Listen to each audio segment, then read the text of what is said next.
You ready? You're doing that. Hey, everybody.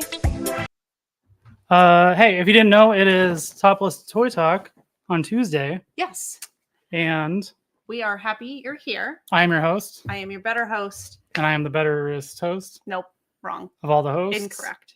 I am the best. If you had one host that was a good host and another host that was a better host, I would be above both of those in terms of hostess. You know, this is up and that's down, so you'd be below all of those.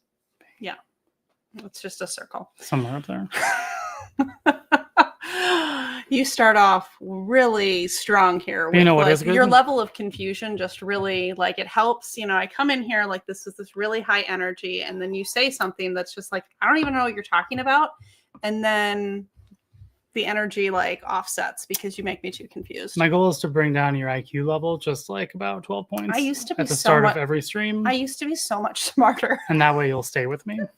I used to be so much smarter. I talked about really intelligent things, or at least things I thought were intelligent. We would go and to now I talk about toys on the internet. We would go to cafes and she would have intellectual conversations. I would with about people in current person. events and historical things, and now and I would just sit there and be like, what is happening? Like, I don't know any of these words you're saying. that is so accurate. That is actually a really great Yeah. analysis. On the way back home, I would have to be like, can you explain to me everything that you said in the last 2 hours to other people?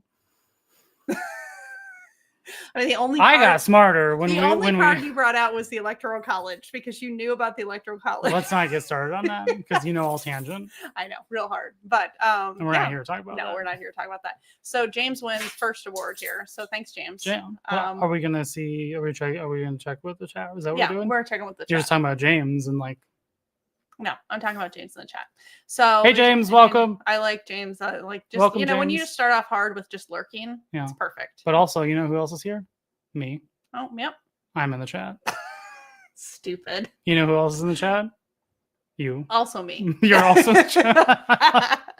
Idiots. Well, and hey, Roddy. Rowdy. Raz. How's it going? And Dan the Dan the Toy Man. What's going on, Dan? How you doing? How's your week? It's Tuesday, right? So it is Tuesday all how day. was your Monday? All day. Vicious Soldier. What up? I don't know why I have to say it like that. I feel like I throw in like some extra syllables into it. But Vicious Soldier. Vicious Soldier. Soldier. Yeah, I got it. Yeah. Wish YouTube had the animation emoji so I can show dancing icon for the intro. Alternatively, you could dance, record it, and then just send it to us, and then next week we'll play it for you. That's true. We could do that. I mean, we're dancing behind here the whole time. Like we do just like bad dancing like this. Yes, corrupted. Yeah, 100%. Exactly. Yeah. And then she enabled, and here we are. Yep. It just happens. That's the way the world works here. All right. I changed things around, so I'm like looking over the box because he can never have the same setup. It like drives me nuts. I just sit here like and scroll on my phone for an hour while he works himself out of whatever he's doing. I haven't found what I liked yet. I know. Someday I'll get there, and then it'll work. You won't, because then you'll change it as soon as it gets good enough. You're like, time to iterate. Yeah. But like it was 90% good, but it's so now I need to take it down 50% so that I can build it back up to 92%. But it's not 91%. Stupid. On that note, what's up? I don't know why I said on that note because that didn't even make sense as a transition. But we also weren't playing any music. We have our guest tonight. We do have a guest. So let's invite Toywalrus. Oh, hey Tio. Hey Tio. Hola. Donde está el biblioteca?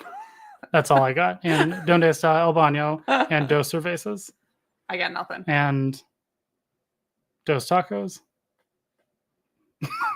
Anyway, if somebody speaks to me in non-English, I normally just smile and nod, and someday that's going to come back to bite me. I'll just play along with it. I need somebody to teach me a foreign language. No, I'm good. So it's too late for me. Moving on. We're going to wrap up this stream. Thanks for joining, everybody. We'll see you next week. No. All right. Toywalrus. Hey. What's up? How's it going? So good. Thank you for having me back on. Thank you for being here. What I was going to say is like you were actually our first guest, like not on YouTube. That is a good. Yeah, that's the right word. You were our first guest, but we didn't have it recorded because it was on. Was it on Instagram? Yep. Instagram. Yeah, he was our very first test subject. Yeah. Yep, it was an honor, and I'm very happy to be back. We've both grown and learned a lot. Time has passed, and now we can do it again. I don't know what I have learned besides to overcomplicate everything we're doing here. Yep. But it's production value. It's not overcomplicated. It looks great. Last week, I'll take a picture and send it to you. But like last week, I got a new light, so like we got this giant like studio kind of light here now, and. But yeah, the monitor is still sitting on a Billy bookcase. It is, yeah. It looks great. I mean, I tried to imitate the setup a little bit behind me. Actually, I was going to say that your lighting looks fantastic. Yes. Thank you. It's the same stuff I use for my toy photography. It's pointed back there.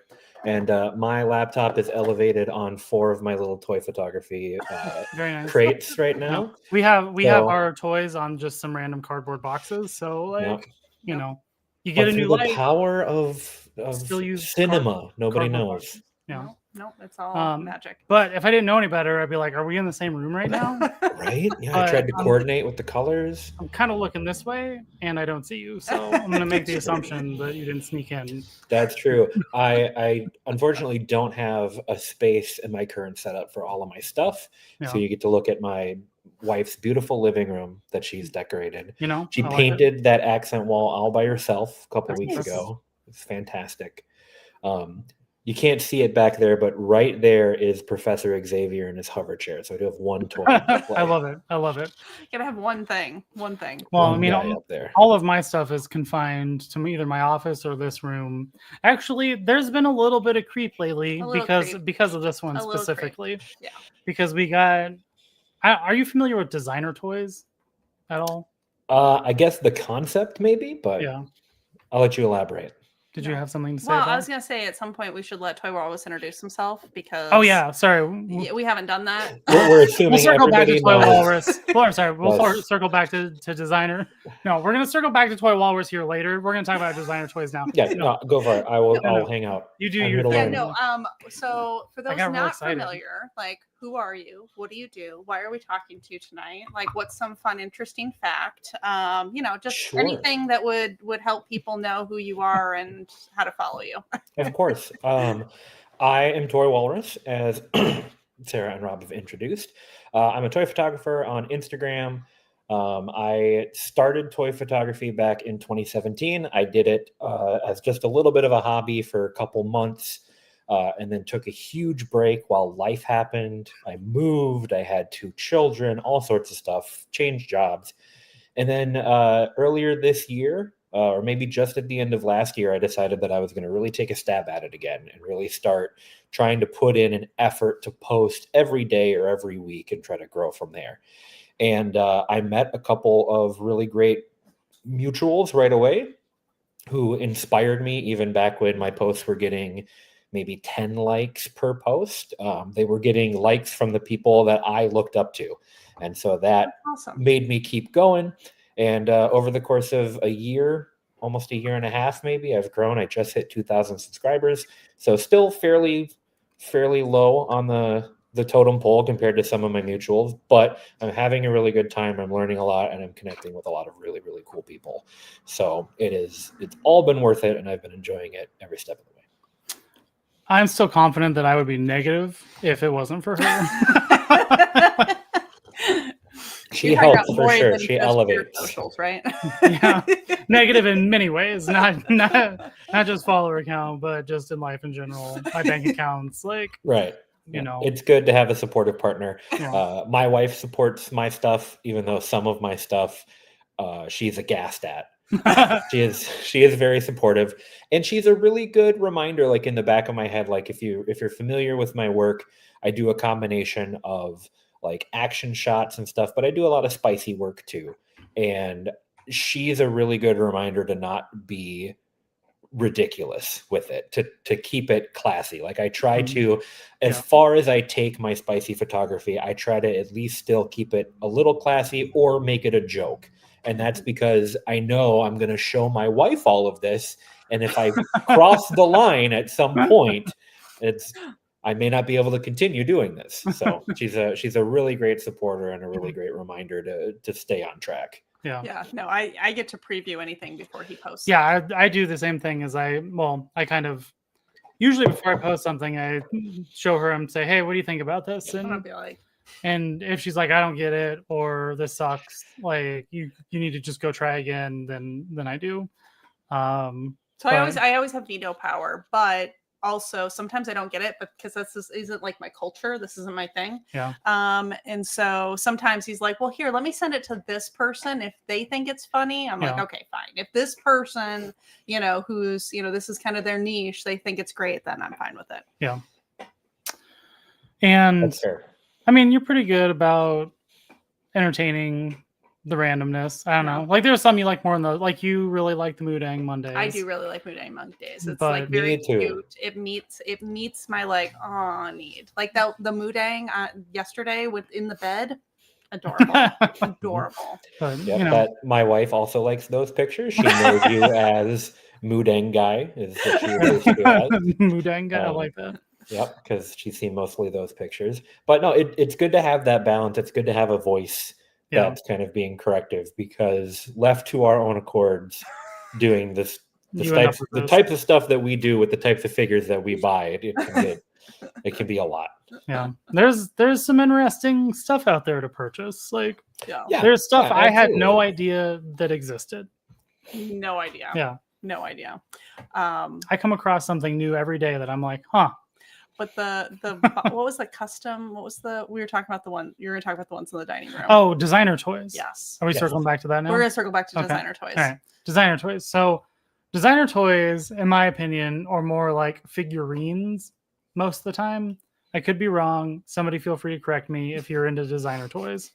But all of the ones I have encountered are more like figures, right? They're not articulated for the most part, right?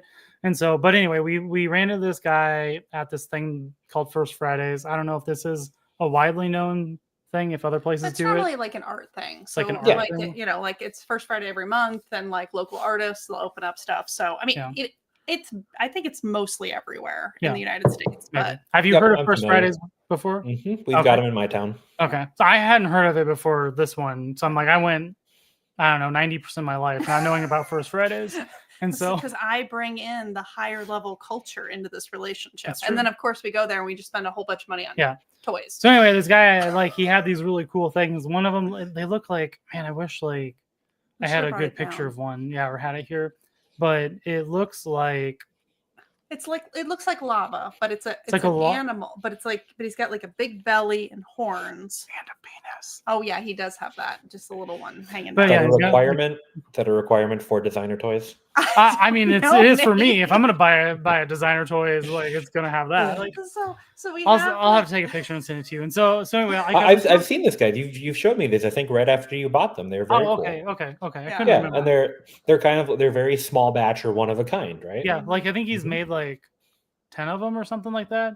I mean, 10 styles. He's made Yeah. a few of the styles, but like, actually, he's a local guy too. If I didn't say, I think it because we're talking First Fridays. Anyway, so he sits above like our door frame in our kitchen that goes to like our sliding door outside. yes. And so before there were no toys in the kitchen or whatever, right? Now we got a designer toy, and so But no, yeah, it sits above and just like looks menacingly down Yeah. at us as we eat it's the dinner. weirdest thing. That I mean, I was into Lego for a while, hoping that hey, these are art pieces that I can display about the Mhm. house, and that it's one thing when you build like the small modular villages and Yeah. stuff like Mhm. that, or build the adult art pieces. But I would Yeah. come with my wife and be like, "Look at this giant robot I built." And she'd be like, that is not going on the mantle. So Yeah. you win some, you lose some. You do. I kept Triptychon in the kitchen, like on the kitchen counter for like 56 days. Yeah, it was so long. But it's because I brought him down here for something we were doing, and then I forgot and left him down here. I was trying to see if I could just keep him like kind of circulating the kitchen for like a whole year, and I ruined it myself. Well, so the problem is like I know when he's trying to do something to get a rise out of me. So I can either acknowledge it and freak out and then he'll want to keep it there, or I can just ignore it and then eventually he'll forget about it and he'll move it himself or he'll do something else. And so I just waited him out. I waited his ridiculous out and then I won. What she doesn't know is I know when she's ignoring it, and so usually it ends up in an escalation. So like I'll just keep like, so it escalates either way. But she is right. If she ignores the escalations, Yes. then I'll do something else with the thing and then I'll forget it somewhere else. See, I was surprised at the Triptychon saga because I remember you posting about it. Yeah. And I do the same thing. I'll play bits to get a rise out of my wife. I don't post them all on the same social people. media. You're all Yeah, the same people. We're all the same guy. I don't post them on social media though, and I think that is the difference. Yeah. So real think quick, I that saw this comment from James, and he wants to pop out of a box for us. So Oh, please. Yes. Please make that happen. so actually, so we're what is it? December 18th? What are you talking about? The stream we're doing by ourselves. Oh, the 23rd. We're doing a stream by ourselves on Christmas Eve. Actually, You said you don't like the word Christmas Eve. No, I it's don't stupid. care, but I like the day before Christmas Eve. 2 days before Christmas, the day before Christmas Eve. Christmas Eve makes no sense. That's And correct. then I feel like I'm talking about an Evie. I'm like Evie. But comrade, Hey, I was actually thinking we could always leave it to be like an open stream too. So if anybody wants to join in, yeah. just because I know people got plans, some people don't have plans. So that's why we didn't like plan a guest, is because we want to try to finagle somebody on Christmas Eve. But Anyway, He doesn't I don't like know it, where but he you says it. yeah. I don't What know where about you're the night before Christmas? the night That before the better? night before Christmas. I like that. I'm We're gonna gonna go keep with calling that. it Christmas Eve. You I don't care. go Christmas Eve, and I'm gonna be like, yes, the night before Christmas. Oh, Greetings, Hey. sir, and or Hello, madam. hello. Stormfire Blizzard. But yeah, James, if you want to Welcome. join us, jumping out of box on Christmas Eve, that'd be fantastic. Christmas Eve. Welcome, Marty. I say that Marty or Manty? Manty. Hey, Nancy Mandy's Mania. in the chat. Yeah. These are some names. They have to be coming from you because I'm not familiar with them. I know Mandy. He's a good guy. Okay. Well, if he's not, let me know and we'll take care of him after the stream. Oh goodness. So we are bringing back the Wheel of Questions tonight. We took a hiatus in the Wheel of Questions because we tried a Kahoot, which I forgot that there's a 10-second delay for. That was very funny. I didn't remember that there's a 10-second delay to YouTube from when we film it, and so I was like, "Why are KJ, welcome. Why are Mike and like J-Shot? Do they really know that much more about walls?" And I mean, clearly they probably do, but they had a 10-second lead on everybody, so that also made sense. Yeah, it did make sense why the three of us definitely were way farther ahead in playing. But I'm trying to think of how we can make that work. I know with other people because I really like the idea of playing the trivia game. Yeah, anyway, Kahoot's a good time. But we're bringing back the Wheel of Questions here because I like the Wheel of Questions, and I've thrown in a few new ones just for you, and we will see how they go. Yeah, I wanted to keep the very inappropriate ones, but I'm hoping that there is some good Sarah questions in here because every time we talk, she's like, "I like smart things and talking about intellectual things, and I want to feed that. I want to be able to be an outlet for Sarah's portion of this too." I either want it to be intellectual or I want you to tell me something deeply personal because I'm just very interested in that sort of stuff. Like I really want to know where you went to grade school. Like I really want to know who your I really want to know. You don't want to know where they went to grade school or what their car is. You want to know their trauma. Oh, you want to know like what keeps them up at night. We will go into it. We will go into it. Don't pretend like you just want the boring stuff, right? No, I want to know everything about everybody. I can't wait. First question. Let's see. I only see a little bit. Okay, what character or franchise? We got hot takes in here. This is great. What character or franchise is massively overrated? Wow. Okay, so we're going hot takes right off the bat. So I'm going to say something that's going to make people mad at me.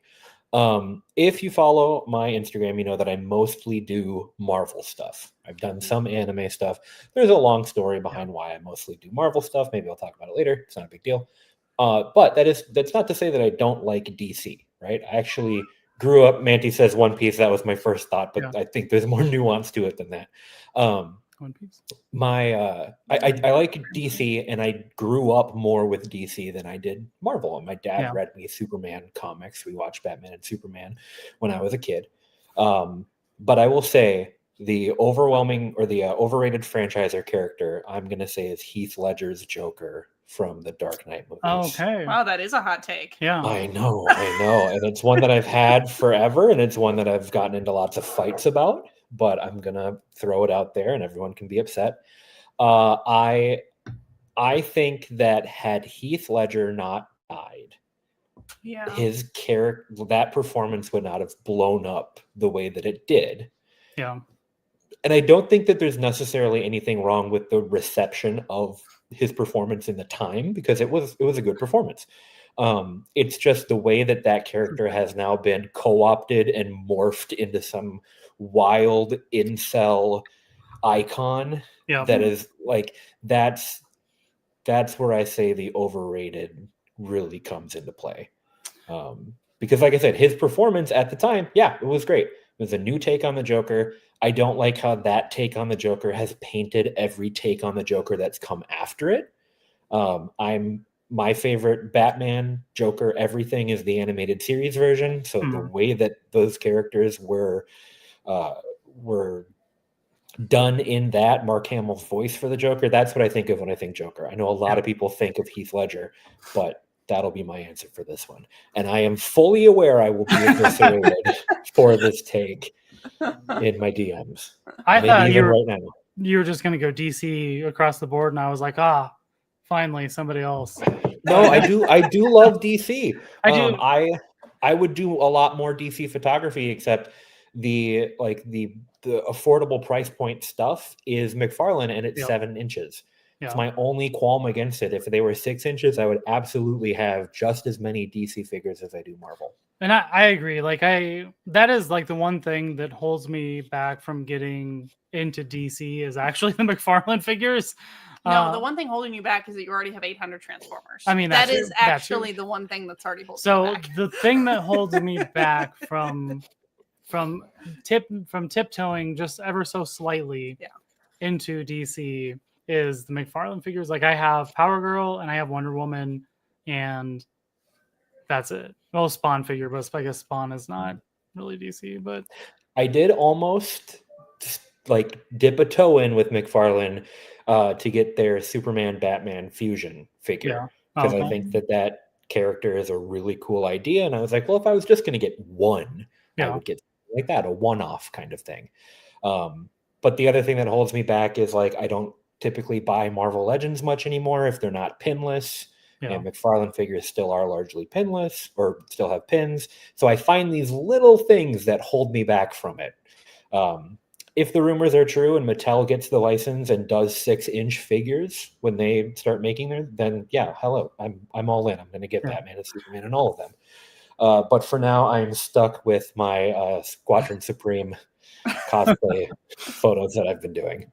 I mean, I'll be actually really curious to see what Mattel does. Like, I'm not going to crap on Mattel too much here because they're okay.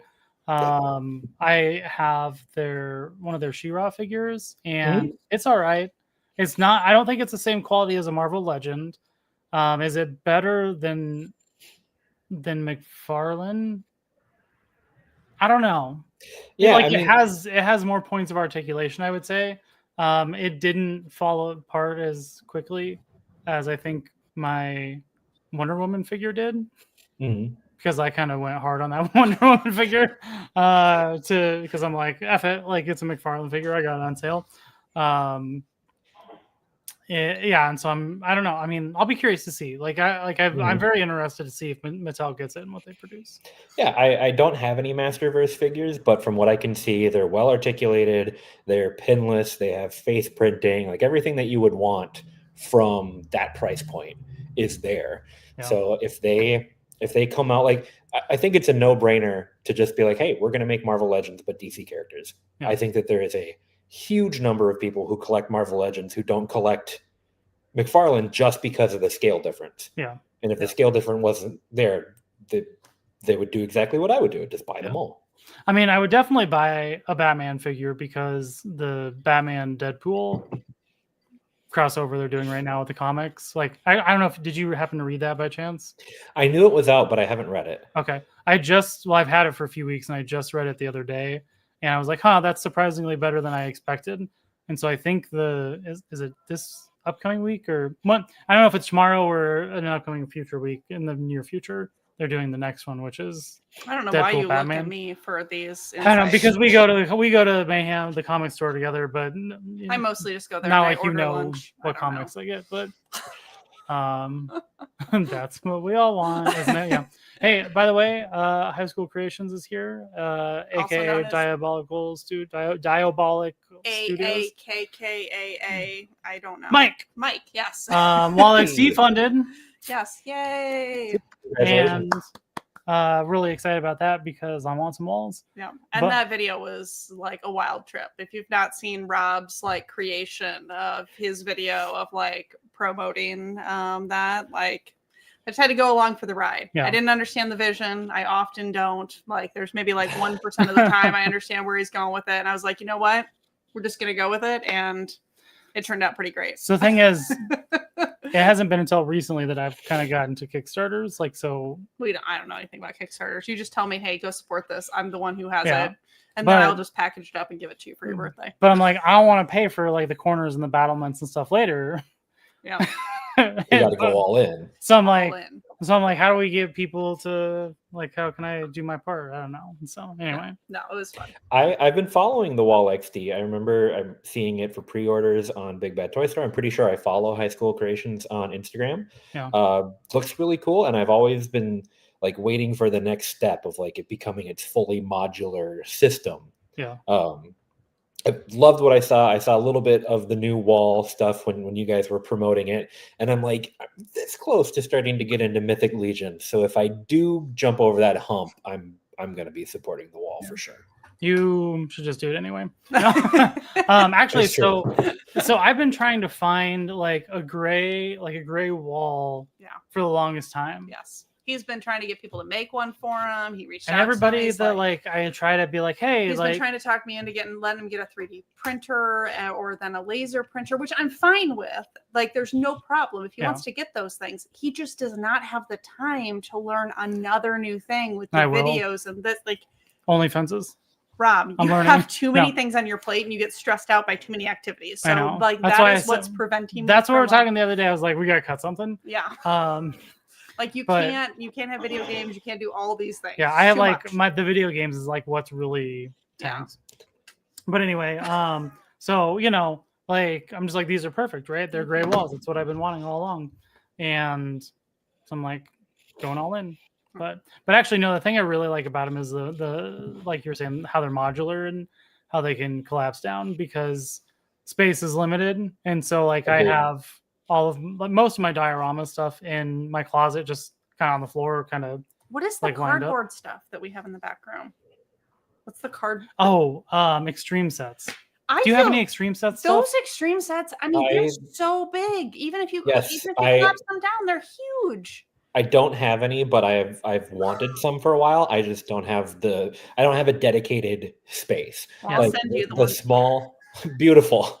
The small desk that I'm sitting at right now is Yeah. actually my photo desk. Yeah. So I have like this much room, and maybe like if I stick my arm all the way out, I'm touching my wall. Okay, so you've got enough space for like a quarter of an extreme set. Yeah. yes. Based on the name, I should have known they were large. For some reason, I thought they would be more easily collapsed down to where I could, collapse them when I'm not using them, put them in the closet, right? No. Bring them out. They don't tear down very easy. No. And almost everything I have kind of like tears down in a way, so I can kind of put it away and then bring out, piece it together when I need it. Right. I did just check my Instagram DMs, and I'm getting some hate from my Heath Ledger. Good. So, Good. I think we should hit up the next question. See how much All right, more next damage, more damage I can do. Real quick, got a comment here. So I have been given J-Shot a lot of. Oh, Flack. Mythic- I think oh. Flack about Mythic XD. I've been sending him parody songs for it in support. I like Nice. that. That's Yeah, fantastic. 3D printing to sculpt is no joke. Yeah. Yeah. I want you to be able to do it. You do not have time with everything else. you're I doing. think I could learn like and do the like laser cutting Yeah. situation, because that's like That's I already know how to do like the design piece of that stuff, like for the most part. 3D printing, like I have not really went into the world of like 3D sculpting or CAD or anything. So and then I'm like, just like, yeah, God, we have to just redo our garage. that's Anyway. fine. It'd be cool. It'll be Anyway. fun. All right, next question. So real quick, I was gonna answer the question myself. Oh, And that was like character or franchise. Like I have no thoughts. I on was just this. gonna say DC in general, but like no, that's not true. Actually, I don't even know if I have one particularly that I think is super overrated right now. Honestly, like I love Deadpool, but I would probably say like Deadpool is probably a little overrated. I can But see I it. don't know. I can see it. I would also dogpile on Harley Quinn a little bit, Yeah, Yeah. only because I think the Deadpoolification of Harley Quinn has Yeah. been a little bit of a mistake. I love Batman the animated series Harley Quinn. yeah. Her more recent, like I'm just female Deadpool, has been a little less exciting for me. But I do agree with your Heath Ledger assessment, though. Like I do feel like he did a good Joker. But yeah, if he would have continued to stay alive, History will look back kindly on me. I know. Like right now, not so much, but we'll all come around. It does make me wonder, like, how that performance would have been seen. And I didn't quite think about it until you mentioned it, but yeah, like how every Joker since then has kind of been based off of that, or like like that portrayal of Joker is the most common one most of all now. Because like actually when I think of Joker, I think of Troy Baker in the Arkham Asylum games. Yeah. And so that's kind of where I go to is like my go-to Joker. And I don't know, but I think he did. No, I'm the same. I think that the like disfigured, like slimy Joker is like, I like the failed comedian, like flamboyant purple Joker. Yeah. That's just my personal taste. Yeah. I don't really have a thought on this. I know. Is your question? I know. Yeah. Oh, this is okay. I'm so excited about this one. Of what fictional? Oh, wait. I missed a word. What fictional character would you like to? I missed. What fictional would you like? Already have a drink before you wrote this? What fictional character would you like to have a drink with? Maybe. I don't know. So yeah, it could be that actually makes it so much better. Yeah. So if any, comics, whatever, like who would you have a drink with that's not a real human being? Good question. Vicious, I don't know if the game Joker is based on the card. It's the same voice actor. It's Mark Hamill in both. Oh. Yeah. Yep. Kevin Conroy plays Batman in the animated series and the Arkham games. Why did I say it's Mark Hamill? Troy Baker. What did Troy Baker do? I think you were thinking of every other game. Because Troy Baker is in all of the rest of them. He is in a lot of games. Did Troy Baker play? Well, he did do something. Because I remember when we saw him at Comic-Con, he like took a video with somebody and he like twisted the. Like it was in a video game. I'll look it up. Anyway, you answer the question. Yeah. Who would you have a drink with? Character I want to have a drink with. Boy, good question. I feel like immediately my mind goes to Wolverine. Ooh. Oh, that I feel like. I feel like he, and a Wolverine who's in a fairly decent state of happiness, like general quality of life is high, because we know that when Wolverine is depressed, he'll drink like rubbing alcohol, whatever, just to try to numb his senses. But I think a 200-year-old gruff Canadian knows his way around alcohol and probably has a favorite beer that I'd probably like. I think that he would be probably the most fun. And also, I don't think he's going to get drunk. I think his healing factor keeps him largely sober. So we can just have a couple drinks casually without getting weird. And with his big claws, we don't want, any accidents to happen. I was saying, in then the event of a bar fight, like you got him right there to like, Yep, he's right there. I think genuinely a pretty cool guy. Yeah. I would argue. I would echo that. I think Wolverine would be a good one to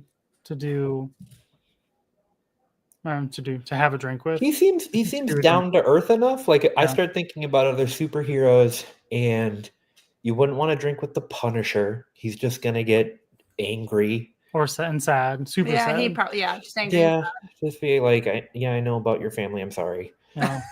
Like, you know what I mean? And then I start thinking about like, okay, if I go into anime, there aren't very many drinkers in anime. I don't think that they even know what alcohol is. I would say so. The anime I really am into is Spy Family. So it's really cutesy, but it's got like that Cold War feel, right? So it scratches that like itch of the political, historical, whatever. Yor does get drunk on wine all the time. And so that is actually who I would pick, is because Yor does get drunk and she does some wild stuff. And I just think I would have a fantastic girls' night with Yor, like getting drunk. Fantastic.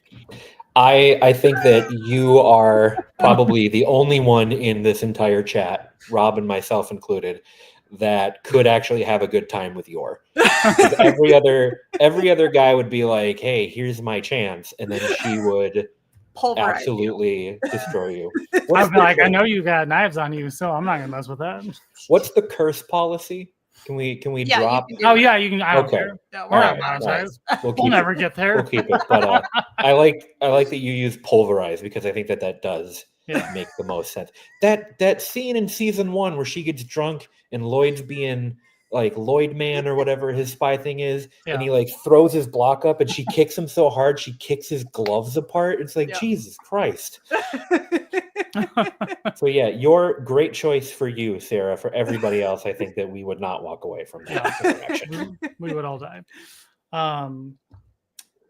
Even if she was attracted to us, like even if it was consensual between the two of us, she would still eventually get embarrassed and kill us. Yes. Absolutely. Yes. Have you seen the shot where I think Lloyd gets in over his head and kind of like confesses to her a little bit, and she gets so embarrassed she kicks him so hard it changes the curvature of his jaw? Yes. Yeah, like we ain't living through that. We play with toys. We ain't living through that. Yeah.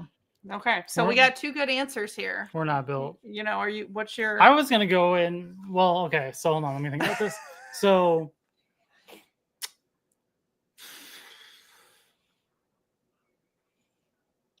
like, there's a part of me that would be like Spider-Man because I love Spider-Man, but I'm like, but I don't know if Peter Parker would be that fun to drink with, because I feel inevitably what would happen is real sad. he would just like have to go save somebody, because that's always what happens. He just he'll get pulled up quick, and he doesn't have anything to talk about. Like, what does he have to talk about? Oh, I'm behind on my rent. Oh, my aunt is old. Right. Me and Mary Jane broke up, and it's like, that's just going to be a pity party. Like, and then I died, and she died, and Gwen Stacy died, and everybody's died, and then we got cloned and recreated. And even on a good day, what's he going to talk about? Like science, and you're like, oh, okay. So, like, tell me about your. I really understand what she says on a day-to-day basis. I definitely wouldn't understand what he's talking about, but so then I was thinking, well, Deadpool, he could be cool too. Like, those are kind of Deadpool and Spider-Man, kind of my two go-tos. But like, but I feel like that would just lead to trouble, and inevitably I would die because I could see him just being like, hey, let's go do something crazy, and I'd be like, I'm all in, but I don't have a healing factor. Yeah. I can stand Deadpool for about 2 hours every 5 years when his movies come out. I don't know that I want to voluntarily go hang out with him. So I don't know. I mean, I think I would probably go with Wolverine as well. Like, if we're picking somebody that's in my top, classification, right? Like, I feel like Logan would be Krakoa era, so he's generally happy. Yeah. I think that would be the go-to for me too. Oh, okay, but would you have a beer with? Like, what kind of drink though would you have? Would it be it's like you and I are drinking wine, like, or sake? Yes. Like, we're having, something along those lines. Maybe like a girly drink, like mixed drink, but I feel like it would probably be wine or sake. Like that would be it. But like, is it beer? Is it shots? Like, what would it be with Wolverine? If it's Krakoa era Wolverine, I am on Krakoa, and the Blob is serving us Krakoan drinks that like make us feel good, get us a little buzzed, and also cures cancer that I didn't even know I had, or something like that. Hey, Jackpot, I'm a little offended by this, by the way. So. Jackpot's great. Jackpot's great, yeah. All right. So let's do next question. Oh, you want to go again? Yeah, we're gonna go again. Okay. These are great questions. I had a fun time. I wish I could spell with these. Oh yeah, okay. If you could swap voices with any cartoon character for a week, who would it be? Wow, this is a good one. Swap voices with a cartoon character. Holy I know mine, Eeyore.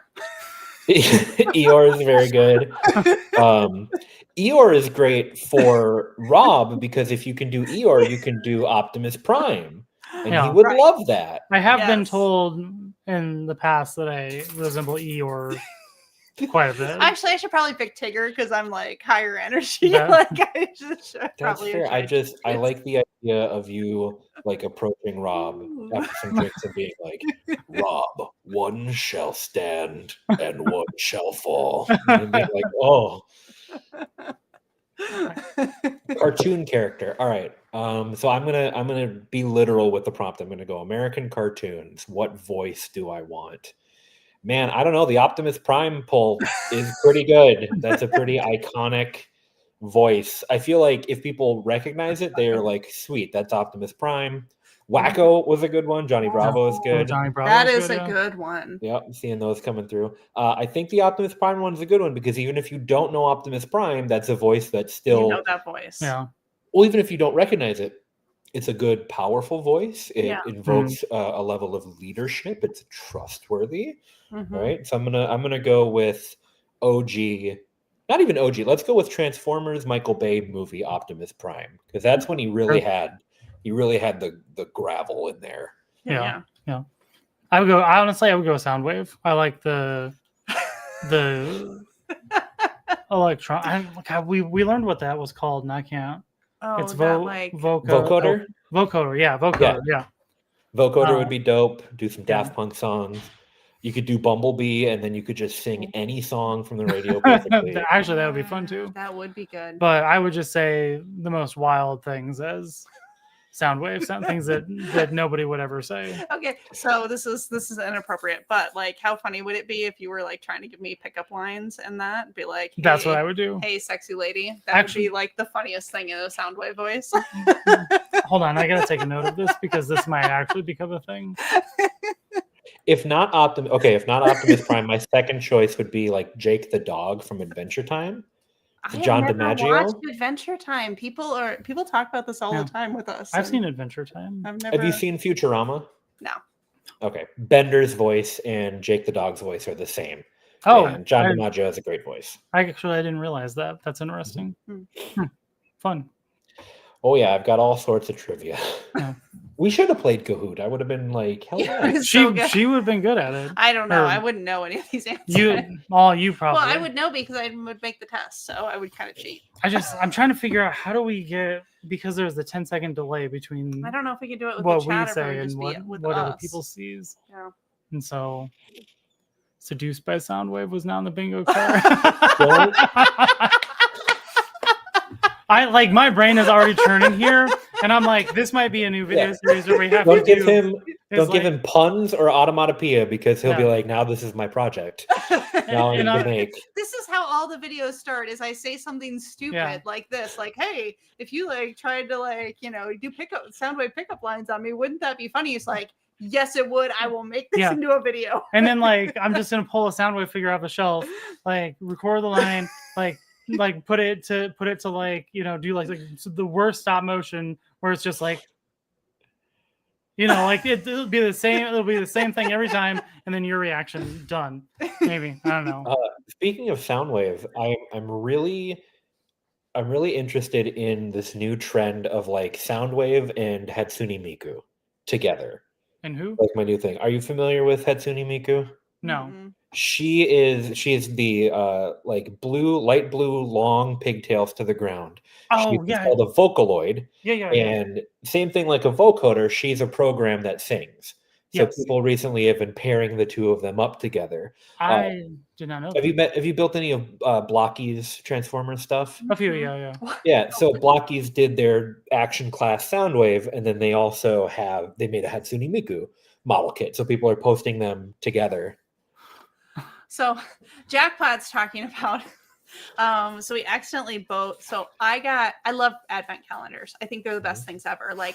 All these days we get to open up small things and little gifts. Jackpot. I've only put together 5 in my entire lifetime, including 3 of the Action Edition. No, I have to tell Jackpot what's up right now. You shut your mouth, Jackpot. I've only put together 7 blocks. We've done 3 of the Action Edition, and then we bought the 2 for our cooking video, and I bought 2 from another guy because I knew what they were. Okay. So my Blocky story is, I was so excited because I love advent calendars, and they had a Blocky's Transformers advent calendar, and I saw it and I was like, oh, I'm gonna get this for Rob. And Advent starts on November 30th. It got in a week ago. I was ready to go. And then this one, there's this box sitting outside my office door. And he's like, hey, I want you to give this to me on November 30th. And I was like, why? And then I looked at the box. I was like, you MFer. You got yourself the same advent calendar. So now we have 2 Blocky's Transformers advent calendars. So guess what? I guess we're both just having Transformers advent calendars. No, and I got it's a you another blind one. box thing, so we may end up with totally different That's good. That's good. But I was just, this happens in our household more than I'd like to admit. I get really excited because I'm buying him something, and then he's like buys the exact same thing. And I'm like, there's no way she would ever know about this, so I'm just going to go ahead and snag it and then give it to her to gift to me. Stupid. Give her some credit. Give her some credit. So Blocky is on a rip lately. All the stuff that they've announced coming out, it looks so cool. Every day, like if I ever get frustrated or can't post something, or something I post doesn't get enough likes, I get this close to being like, you know what? I'm just gonna build Gunpla and Blockies for the rest of my life, and that's gonna be I'm not gonna do any of this stuff anymore. I get very close, but Blockies has it all covered. They've got the cool Transformer stuff. They're coming out with their little Hot Wheels lines with pilots that fit in them. They do anime stuff, Marvel stuff, and some Sesame everything Street now. yeah, Sesame Street, Ultraman, they're going crazy, and all of their stuff is blokies. All of their stuff is like super high quality, and they pump a ton of them out, and they're really creative with how they continue to evolve the lines and stuff. I have probably, I don't know, maybe 10 or 12 of the like not big, but like the regular size Transformers blockies. Yeah. I have a couple of the Defenders, and then I have an Action Edition Optimus from Transformers 1, but I haven't built them yet. Okay. Yeah, to let me know how that is, because I've kind of been wondering about picking it up myself. Like, I have the G1, Optimus, Megatron, and Soundwave. I think they're cool. Jackpot hates blockies. I mean, I'm probably just going to send you a crate of them. I'm just going to buy like a whole crap ton of them and fill up this whole box and just send them to you. But it's because Jackpot doesn't like things that don't transform, and like he doesn't think they're necessary. It's a waste of money. Like I think I'm just giving you a hard time, Jackpot. You know how we talk about this all the time. But I think you should be scared. You definitely should never give us your address. Never. Oh, we got Jackpot's address. Yep. Oh, we're gonna send you some weird stuff, Jackpot. No. So the thing I like about blockies is like they're easy to put together. Like you're putting some together in bed. Yeah. And so like if you ever just want like a dumb little like brainless thing to kind of just satisfy that like clicking stuff together, like I don't know. I'm going to tell you this. Every single decision that I make, is it in some way, maybe at the back of my brain, in some way it is chasing the dragon of Bionicles when I was a kid. Okay. Right? Bionicles as a kid, that was everything to me. Like I said, Jackpot maybe feels the same way about the Bionicles. But Blockies feels like Bionicles sometimes. And putting it together, I put the little head on. It has like a little brain. I put them. It's like it just fills that, makes childhood me feel a little excited for a second. Yeah. So I like them, and like I said, they're creative with them, right? They did a combiner. Yeah. And they did a really good combiner right around the same time that Hasbro finally put out their best combiner, right? So it's like I'm all for them. Throw Combiner Wars right in the trash. So the thing I don't like about blockies is that they're blind boxes for the most part. Yeah. Right. Unless you buy the whole like case from Blocky, like or wherever, right? And I don't like the gambling aspect of it. Like I know it's a cash grab, right? And that's why they cost like $5, for the most part, the smaller ones is because, because $5, people will just be like, oh yeah, I'll buy like 40 of those and I'll just keep buying them until I get the one that I want that they may never get. And then you have to pay like an absorbent amount to get somebody that opened the box or whatever. Yeah. So it's like cheap enough to have people like not necessarily think about buying several of them here and there, right? And so I get it, right? Like it kind of makes sense, but I don't know. If I ever decide to go in on them, I will be buying the boxes online. Yeah. Right? Oh, Jackpot. I don't know you. I was liking you. So let's keep it that way. Jackpot's a really cool guy. Yeah. He was on the other week. He sounds pretty cool, but I don't know about that last comment. He has some strong opinions, but we all do. Yeah. That's true. That's right. Hey, I said I don't like Heath Ledger. But Jackpot, he doesn't like blockies or non-transforming Transformers or apparently Bionicles. Yeah. Well, you know what? I'm going to plug my ears to that last one. I learn new things every day. All right. You don't even know what Bionicles are? I've heard of them. They're actually, I have no idea. I'm gonna lie. I know. No, I no, think I please know what continue. they I want to hear you tell me about Bionicle, Sarah. Yeah. I Giant Pie, you're so much fun. I aren't appreciate they you. like, I'm probably thinking about the wrong things. Aren't they kind of like Legos? Weren't those Yeah, like yeah, they something? are Am Legos. I trying to click Okay, remove on yeah. the screen? I'm sure. God, I'm such a moron. Yeah. I was like, why won't this button go away? I don't know why it's saying go away. All right, what's Yeah, new? they're like Legos. I love Rogan. I Your mean, we photos didn't. drive I me didn't crazy. have my brothers and I All right, didn't have new jackpot. I like you. Bionicles. We I got like you. like a used box from somebody's garage sale in town. But like, I love garage sales. I don't know why we don't go to garage sales. Because I don't want people's old junk when I buy myself new junk. What's I something want to you? spend money on old junk when I can go buy Blocky, Oh, Sarah. So this is a good one. This is a new one that I'm very curious about. What's something you've done that sounds completely made up, but it's 100% true? All right. I'm gonna tweak this just a little bit because you had talked about earlier wanting to know like traumas and stuff. Yes. Right? Okay, perfect. I'm gonna answer this by saying something that has happened to me that sounds made up, right? When I was in college, right before I graduated, I got a really bad migraine headache that lasted for about 4 weeks. Oh. And every day I was trying to do stuff. It was senior year of college. I was doing an internship. I was busy, and I'm the type of person who will put my physical health aside to do whatever project I'm doing. Right. So I was just trying to get through the day, taking medications. I went to the doctor a couple times, and they were like, "It's a migraine. We'll give you some medication." Then I came back a week later, and I'm like, "Well, maybe it's cluster migraines." Just when you said perfect. They were like, maybe it's cluster migraines. They gave me a steroid, right? They did all these different things. And then one day I woke up, felt like I was hallucinating, took some pain medication, threw it up, and then went to the ER. They did a CT scan and they're like, hey, you're dying right now. And we need to rush you into brain surgery. Oh no. Because your skull is full of blood and your brain, which normally looks like this, is like depressing into itself like this. And I was like, sweet, let's go to brain surgery. So they did it, took my skull open, drained all the blood, put me back together. I woke up, everything was fine. And they were like, did you hit your head? Were you in a car accident? And I was like, no, I didn't, nothing happened. And they're like, we don't see any like scar tissue or anything. So we have no idea what happened. And it doesn't look like it'll happen again, but there we are. And I was like, okay, cool.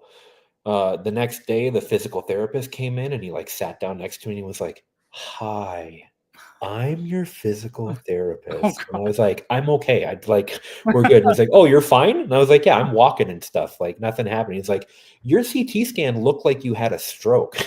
And I was like, I'm good. And he was like, all right, well, touch your toes and you're good to go. So I recovered and that was that. And we have no idea why it happened. And I got on some blood pressure medication because they're like, it can only help. So that happened back in 2016 when I was in college. And then my life progressed as normal until 2 years ago when it happened again. Oh no. Yes, it happened again. And despite being in two completely different parts of the state, somehow I got the same neurosurgeon because he happened to move. I mean, there's only so many. I mean, yeah, they're pretty. Yeah, but I was on vacation the first time it happened. And so very weird coincidences. It's happened twice now, and they're like, we have no fucking idea why this happens. Maybe it happens every 10 years. So we'll see you in 10 years. So now, whenever I get a headache, I am very nervous about it. Huh. So there you go. Crazy. Yeah, that's sounds made up, but is that's totally true. That's probably like the wildest story I think I've ever heard. Really? I've heard some wild stuff, but like we have no idea what causes it. Scary. That's like the scary. Not only wild, but also very scary. Very scary. Yeah. I can laugh about it and I can talk about it because it's happened and stuff like that. If it happens again, it's like if it happens again, I feel like third time I'm going to be like, oh, whatever. This is boring. Just my head filled with blood again. No big deal. Okay, we get it. Come on, chop. If it happens again, I'm going to see if they can just put like a valve in here that like a faucet, and I can just every 10 years and just not have to go through the whole You know, that is actually a fun idea, and I would totally do that. That'd be a great party trick. I'd be like, hey guys, watch this. And just like, The Valve logo, it's coming out the back of his head. I'll just do that and be like, Oh. I love PC gaming, guys. Yeah. That's where it's at. You don't know what Valve is. I don't have no idea what's going on. I can tell when you look over, you're just like, Valve? I'm just like, no, don't worry about it. But, they make video games, kind of, and stuff. Crop modification. Hey, how's it going? Yeah, Welcome. we were actually just talking about we needed to do like a proof of life because we haven't heard from you in a bit. Just to make sure you were fine.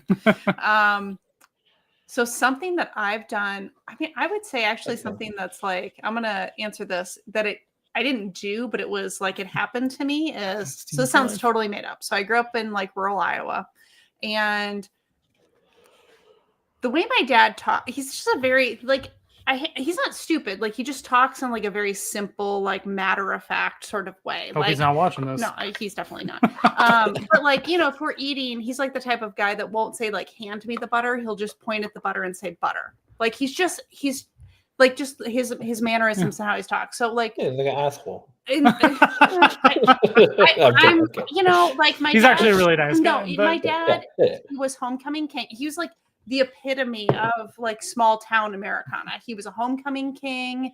He works out all the time and wears the same size pants that he did in high school. Like that is my, so like just to paint this mental image. So I'm in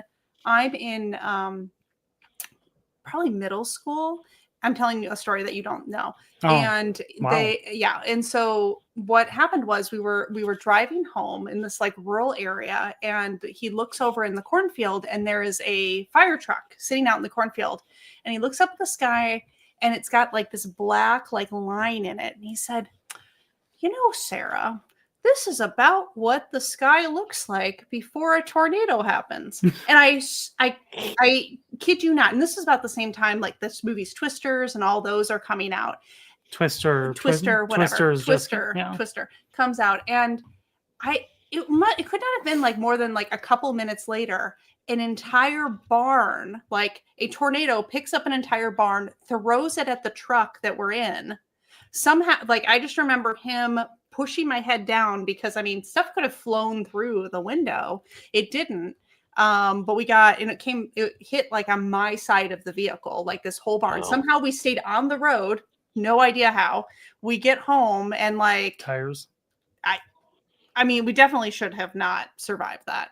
That is wild. But you have told me that story, by the way. Okay. Well, it like legitimately happened. And like famous last words, right? It was like it was looks so like a tornado might be right? coming. Like quoted by man killed by tornado. Well, like a really cheesy movie, because like people don't say that, you know, like this looks like how the tornado would look like.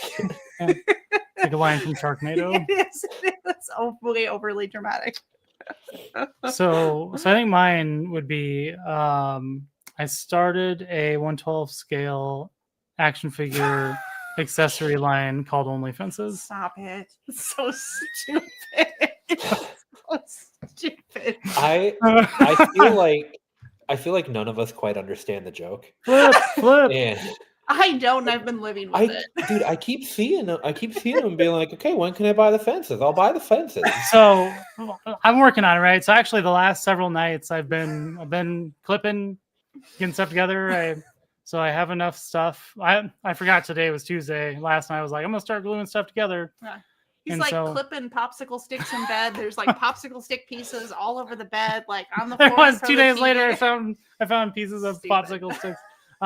So just so you know, I told Sarah last night, and I said I'm only doing one batch of these. Like I said, we bought these little sticks and stuff. $4.99 on popsicle sticks, and he's gonna use every last dollar of them. I'm like, this is the only one I'm making like this. I said, if one of these sells, I'm going and buying a laser cutter. I was like, because the amount of time, I don't know why I thought it would take less time to like take a popsicle stick, clip two ends of it, clip it here, line them up, glue them, and then paint it, right? Like, what we need to do is we just need to find somebody locally with a laser print. No, I'm gonna buy one. I'm making myself. Why just not like buy them for 5 cents a piece from someone with a laser cutter when you could spend $1,000? It'd probably be more like 2 to 5. I know, because it's an investment and a tax write-off. Stupid. We don't have Rob, a business. if you make a little like L-shaped fence that can just kind of stand, I will buy it and I will put it in the background of all my fences. Well, so here within the next, actually, I almost made an Etsy store today. Oh, Here within the next week or so, like I'm definitely trying to have things together to where like I could put something up because I think we've landed on the types, right? Like so we've got I've nixed the chain link fence because everybody does those. So we're gonna do fence nuggets, which are the panels, like the little square panels. Yeah, I know. I've seen them. And then we're gonna do. I don't know why you have to look at me when you're talking about this stuff. Because I need to see your face. So then we're gonna do the 6-inch average fence, right? And then we're gonna have the 8-inch magnum fence for when you just need a couple extra inches.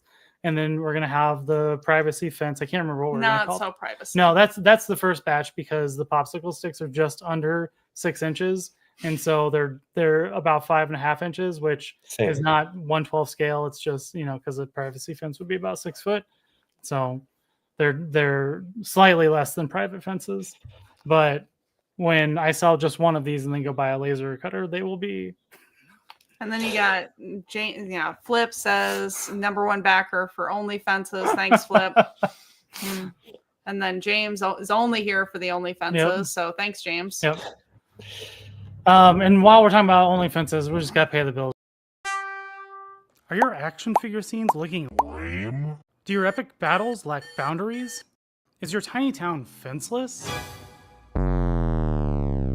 Well, say goodbye to flat bat traps and hello to Only Fences. The prop masters at Corrupted Collectibles bring you the most awesome 1/12 scale fences to level up your action figure photography. The white picket fence is perfect for suburban showdowns or a chill backyard barbecue. Are your monster figures going rogue? Secure the perimeter with our industrial strength chain link fence, great for gritty urban scenes or top secret installations. But wait, there's more! For those tricky situations, grab our revolutionary invisible fence. Keep your figures in line without blocking the view. The possibilities are out of sight. Stop letting your action figures roam free. Give your dioramas and photos the extra edge they deserve. Only Fences has the scale you need and the fences you crave. Don't delay. Get your 1/12 scale fences today. Visit us at Corrupted Collectibles or call now. Your action figures will thank you. Only Fences. Fence it up! So, I mean, okay, we need to set up an LLC. That is my goal here by the end of the year. That's your job. I can set up an LLC. I know how to do it. I'll just go down, I'll fill out the paperwork, I'll submit it at the Capitol. We'll be good. Will anybody buy fences? I don't know, but like... He has joked about a Kickstarter, but we've also just thought about setting up an Etsy store because there is, as much as I hate these, there is that crossover appeal with like the miniatures and doll community for like little fences and stuff like that. So Etsy seems to be probably the right place to start. So I have enough picket fences to make 14 fences. It is 8 6-inch fences and 6 8-inch fences. That math worked out very funny. And so shortly I will have those. Well, okay. So what delayed it by a couple weeks is like we did some stuff for giveaway for Dave Wheeler's live stream. And so I hand painted like 2 little fence panels like with his logo kind of on it, and that took me like 4 days because I don't paint stuff. So sorry, Rob, that you didn't win. Rob said you didn't win the Only Fences. Yeah, those are already boxed. I got them all boxed up, ready to go. I just need you need to get the address for the person. Yeah, I'll get that. I forgot who won already. Nick Legion, who on Pellet? What? Yeah. Go back that Flip. You know you're going to. Yeah. So anyway. I'm glad you were able to work that in. We're gonna do it. I know. I told you. I was like, I don't know if we're gonna be able to work this in tonight. Yeah, Here we are. He found a way. So the joke started. Okay, where this all started, if you're not familiar, is I bought these stupid little fence panels because I wanted to do like this like Jeff scene like barbecue thing, right? And I'm like, I need it's a bat like I got some grass, right? I need fence. Spin the wheel, Sarah. Set us free. And so because like I'm gonna press that wheel button. I hate isn't close enough to me. I hate making things myself because I just am so meticulous at it. You are your own worst enemy. It took me like 3 days to paint up like 5 little fence panels, and so I had to entertain myself during the process So I was taking pictures and posting them in stories while I was doing it. I'm gonna fake. And then I pretty was soon. and I was like, I need a name for it, and then it was only fences, and so anyway, fake Young. So then she hated it so much that I had to keep doing it because she hates it, and so anyway. Yep, because It'll that's what you happen. do. The person that you love is just do the thing that they Well, hate. The you know, most. you haven't ignored it, so Oh, what's this one? Oh, what are you hoping Santa brings you this year? Oh man, what is Santa gonna bring me? So my big December purchase that I've been saving up for all year is I pre-ordered 3 of the made-to-order Marvel Legends Sentinels. They're coming out in December, so big, massive. I don't have room for them. I don't know where they're gonna go, but I'm getting 3 I of see them. some wall space back there. Maybe on the mantle. Maybe I can put them up there. My saving grace is that my wife loves the X-Men. And so she lets me get away with more than I think she would otherwise. But I've got 3 of them big Sentinels coming.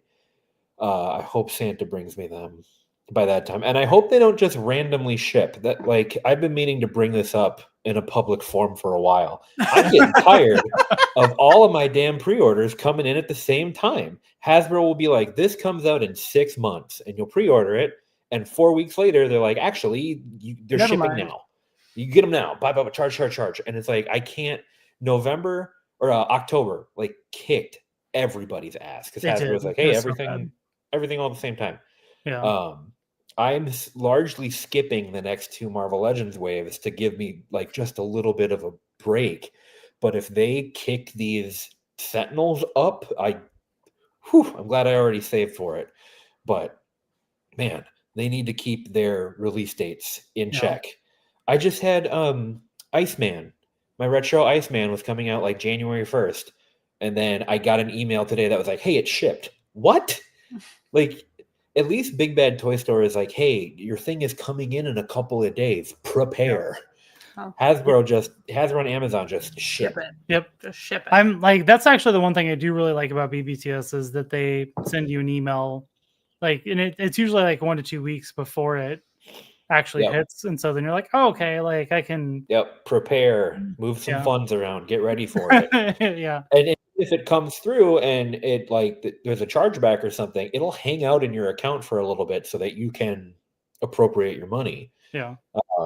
But like with Hasbro, you get, I believe, 2 chances. My first shipment of little pink Sentinels, like you've got right there, my first shipment of those got canceled because they charged my card when I wasn't expecting it, and then went to charge it one more time like 24 hours later before I even knew that they had come in, and they were like, canceled, bye. Like, the order was totally ruined. I ended up getting 6 of them. So you showed them. Got plenty of them. But I'll show you, Hasbro. Yeah, definitely a little worried on the Sentinel. It needs to drop when it's supposed to drop. I don't know if anybody else has been having this problem with Hasbro Bros. I don't know why I just said Hasbro Bros. Where my Hasbro Bros? Man, we need to, Hasbro you Pulse. need to work that in. Hasbro Bros. I don't even know where Bros came from. Hasbro Pulse. No, Hasbro Bros. But everything that I had pre-ordered with my credit card. Oh yeah.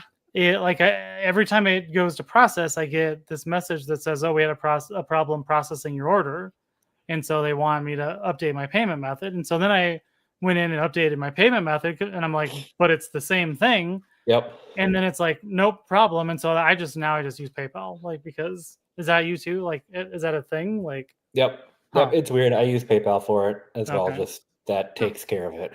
Interesting. I wonder what that's about. But my grand vision for my Sentinels, I've got 6 of these pink guys, like I said. I ordered 2 sets of the red and green ones that just went up for pre-order. Okay. I did not snag those. Hasbro has the opportunity to do 3 more releases like that because there are, I think, 6 more colors in the arcade game that they can do. So I will probably buy all those too. I have Nimrod. I have the new Nimrod on pre-order. I've got the Tri-Cent. Like, I've got all this stuff. My hope is that I can have that big display with Henry Gyrick and everything. And then I've got 3 big Sentinels coming in I hope this probably won't happen, but I hope that there's somebody with a HasLab Sentinel that they hate and they really want this new Sentinel, but missed out on it. And they're going to message me and be like, hey, do you want to just trade so that I can have Master Mold and my 2 Sentinels? I hope that for you. Yeah. I have you. a very similar, like, obscure dream. So we're going to see Bert Kreischer. And so I'm just going to change it to this because so I have this vision ever since we saw we got the tickets for Bert Kreischer, and we're like fairly close up to the stage, not like front row, but I think third row. I think we're in like the third row, between the top 10 maybe. And he's going to be it's soon. It's like this first or second week of December. Oh yeah. And so I have this image in my head because Bert Kreischer is like really famous for just like ripping his shirt off. That somehow I'm going to catch one of the buttons is going to rip off his shirt, and I'm going to catch it. And that is I've already like I'm manifesting that, like I'm visualizing it and putting that out in the universe that I'm going to catch one of Bert Kreischer's But in reality, buttons. it's probably either magnets or like snap buttons, so he doesn't have to like waste a shirt every show. Does he throw the shirt out into the audience? I mean, maybe. I don't know. I don't recall that happening, but I'm still manifesting and catching a Bert Kreischer button. Well, I hope he does. I hope you get to take some of Bert Kreischer home with you. I hope you don't, because that's gonna get weird. But maybe not part of Bert Kreischer, but maybe some Bert Kreischer. I don't want like maybe some Bert Kreischer memorabilia. No DNA, just a part of a shirt, please. Manti brings up a good point down here in the comments. I did a really shitty mock-up of this. Okay. So HasLab did a stripped down, recolored Hiss tank that they're doing as a made to order, I think. And that was a HasLab at one point. So if Hasbro comes out and says, all right, we're doing a stripped down version of the HasLab Sentinel just with Master Mold and no electronics, $200 in the Master Mold colors from the show. Yes, that is absolutely what I'm hoping for. But my dream is that somebody will be like, man, I've been looking for someone to give this HasLab Sentinel to. So I mean, I had that dream with the HasLab Unicron, and I ended up just buying it. No, you just ended up buying it. Yeah, I'm a little worried. I'm a little bit excited because the price of the made-to-order Sentinel went up quite a bit. Oh, okay. So we may be able to strike a deal. I'm going to open 2 of them. I will keep 1 mint, hoping and praying for the day that somebody wants to swap. I'm surprised you didn't go with 3 because I don't know how you don't have like 2 Sentinels like of the same. So, it was $500 for 3 already. I was like, what am I going to get? 6 and my wife kills me? Then I don't even get any of them. I think 3 and then you is good. You just try to sell or trade them later, and nobody wants bury me with. Yeah, I'm not gonna try to like flip these or scalp them. I'm opening 2 and saving 1 for a Master Mold trade. So that just reminded me of a great question we don't have on the wheel. Is I'm gonna write down right now is like, if when you die, what action figure do you want to be buried with? I'm definitely adding this. But you should HasLab Unicron. Figure that one out, Sarah. What action figure do I want to be buried with? My custom rogue that I just put together. No surprise to anyone. I love my rogues. Yeah, your rogue figure, your rogue pictures are very good. Thank you. I would like to be known. I would like to be known as the rogue guy. You know what somebody said one time that I never quite thought about, but I was trying to remember who we were talking to that said this. If you remember, let me know. But when they were doing pictures and posting them, they tagged like the voice actors that voice the character or invite him as a collaborator, and they had them like accept the collaboration, or basically they made this connection with like the voice actor of who did the picture. That wasn't Johnny, was it? No, it wasn't. Who Johnny. Was that? I forget who that was, but it was somebody who recently told us that, and we were both like, that's a really great idea, because the voice actors, they don't normally get that sort of recognition, right? Like everybody recognizes their voice, but nobody really knows who they. Oh man! So if somebody if that was you that said that, somebody told us that very recently. So if you're making these rogues or taking these pictures of rogues that are based off of comics, cartoons, or whatever, right? maybe tag the voice actor or the comic artist or whatever. I don't know, man. Have you seen the pictures I take of these figures? I'll tell you what. Like I tag and invite like almost everybody as collaborators nowadays. I mean, he's actually even started tagging the people that make the lights. I had that BBT. I had BBTS accept a post as a collaborator the other day. Ooh, Like, I've tried them a couple times. We'll see if they ever bite. Yeah, I have like on 10 different ones, and that just one they did. And actually, the funny thing is, it like got me like no extra views. Like 5K is the one where if they accept it, like it's almost guaranteed that post is going to get like 30 to 60,000 views. I don't know why, but like anytime 5K accepts a collaboration, like it straight up, yeah. Yeah, so, I love the idea of tagging the voice actor, but I'm worried that if I tag the voice actor for Rogue and she just DMs me like, ew, I would have to turn myself inside out. That would be very sad. But it could be like a ew, like it's all about the. She seems really cool. She might think the pictures are cool. Who knows? Hobby Ginky. Oh, I'm sorry, I didn't click that. Hobby Ginky has made my post go nuclear. Yeah, Hobby Ginky is another good one. If I'm saying that right, Ginkai. Yep. They've accepted a collaboration on a couple of mine too. And actually, the thing that I like about them is they do like these little live streams where they will talk about the people's pictures. Yeah, and I think that's fun. Yeah. Nice. So, really, the moral of the story is just do it because the worst that's going to happen is they'll just like not accept it. But what could happen is they could be like, this is really cool. And then you can make a connection that you didn't have before. There was a mentor that I had at work for a while, and her name's Vivian. And Vivian said, if you don't ask, the answer is always no. Yeah, that's true. That's good sage advice. Yeah. There was somebody. Thanks, Vivian. Somebody else I tagged lately. I can't remember what it was. It was the people that made the lights. That was a weird one. Oh yeah, Small Rig. Yeah. The Gobo light. I randomly invited them as a collaborator and they accepted that. So that's going to be on. They don't post very much, so that's going to be on their. So I'm trying to say is actually that's where I often get like just a huge spike in like followers is just when somebody randomly accepts like a collaboration, and it's usually when I would never expect it, especially the BBTS one. I can't remember which one that was like there's no way. I was like I've tagged them as a collaborator like 10 times and there's no way they're going to accept this, but whatever. I did. 5K. Right, hang on, I'm drafting the message right now. Dear voice actress, I love your work on Rogue. Attached is an image of Gambit wearing a glove because he's going to try to. Well, you can see from the picture.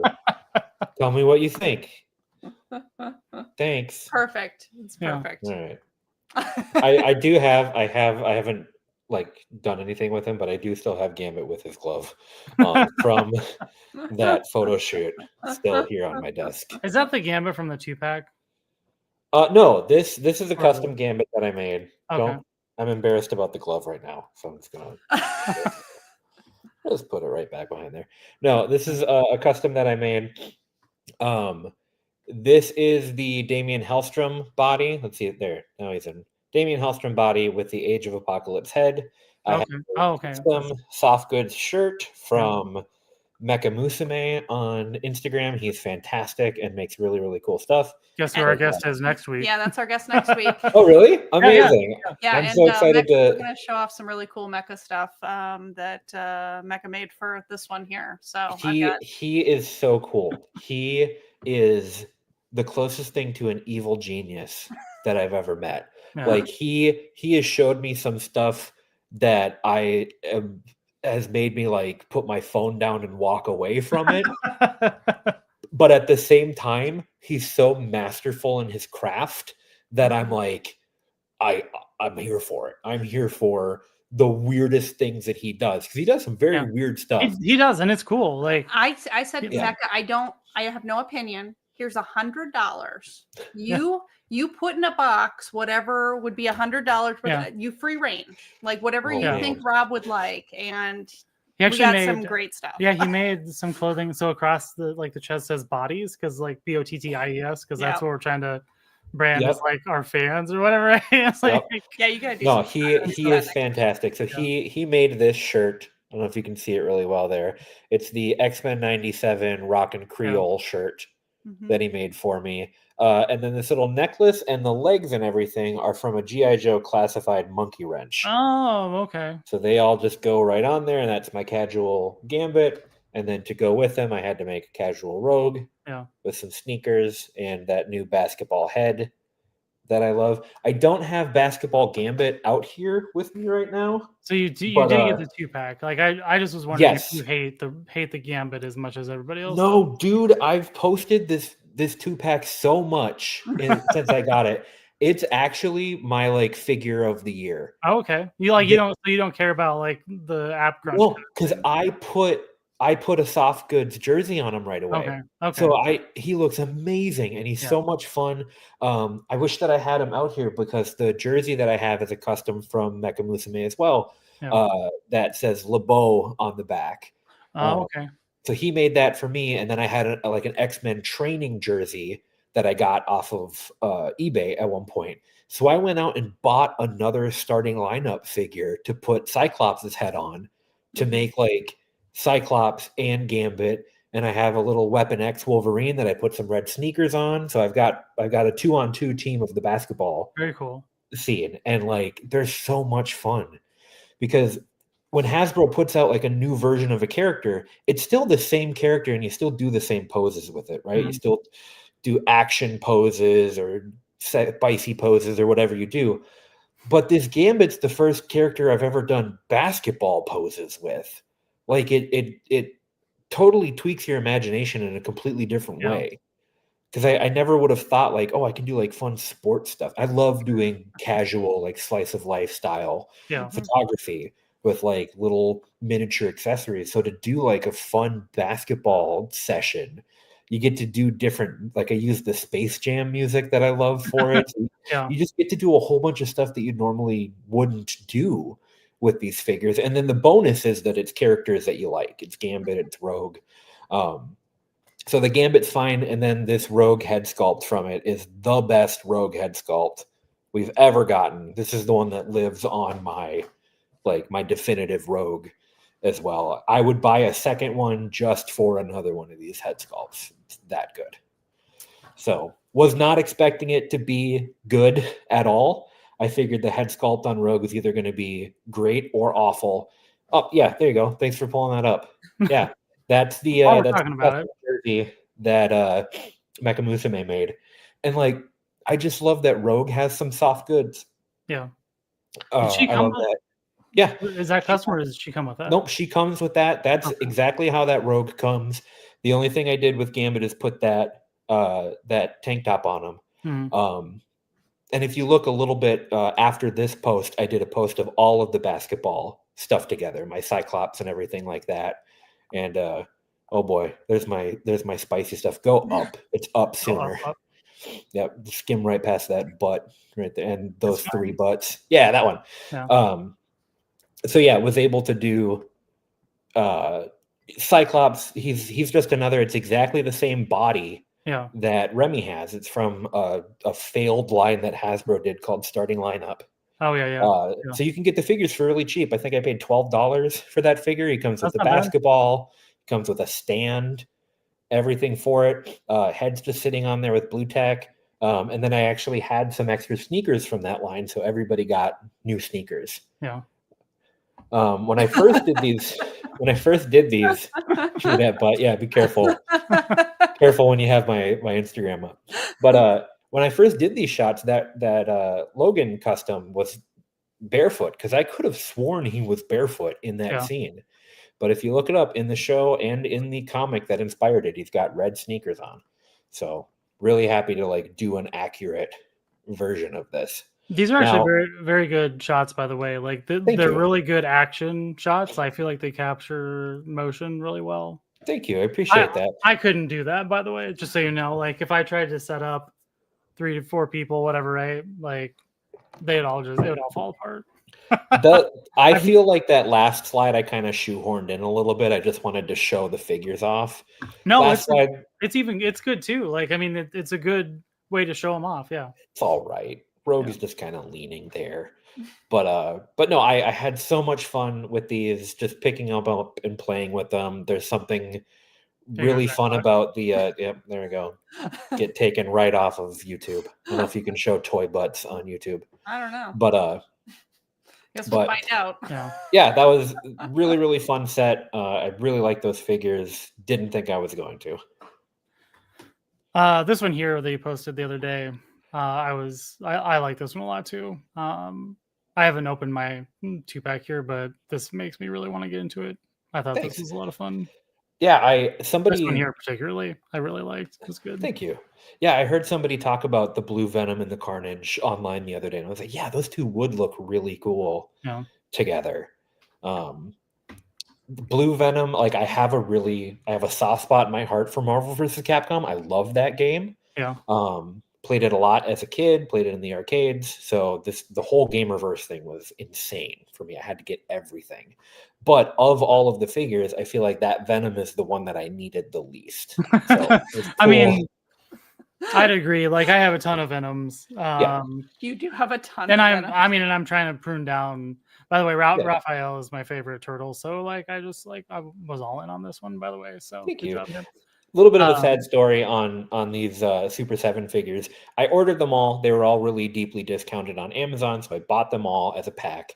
Yeah. And Raphael turned out pretty good. He's got some blemishes on his forehead. I kind of edited it out a little bit, but he turned out mostly good. Leonardo, same thing, fairly good. Donatello's really great, but my Michelangelo was broken in the package, so I have to send him back, get a new one. But he was the first one that I opened, so I was like, oh boy, did I make a mistake getting these? But the other 4 were better. So I feel confident that I will get a new Michelangelo and be happy with that. That's unfortunate. But I don't know, like I really want to like Super 7, but I feel like they've had some problems. I feel like these are the only ones I have. They're the only product that I've picked up. I have a full set of NECA Toon Turtles that I like, but I was hearing really good things about these ones. I feel like they fit in with Marvel Legends a little bit better than the NECA Toon ones do. Yeah. So when they were on sale for half off, I jumped on it.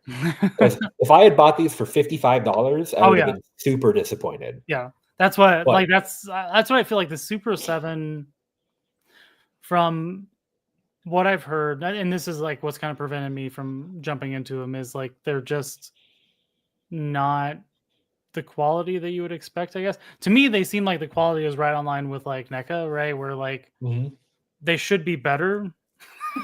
Like they look really good, but like the QC issues and or like articulation just should be a little bit better. Right. But I think NECA's pricing is right on though, right? Right. Their turtles are like $35. Yeah. And if I think if Super 7 price there is about the same, I think it would be a lot more successful.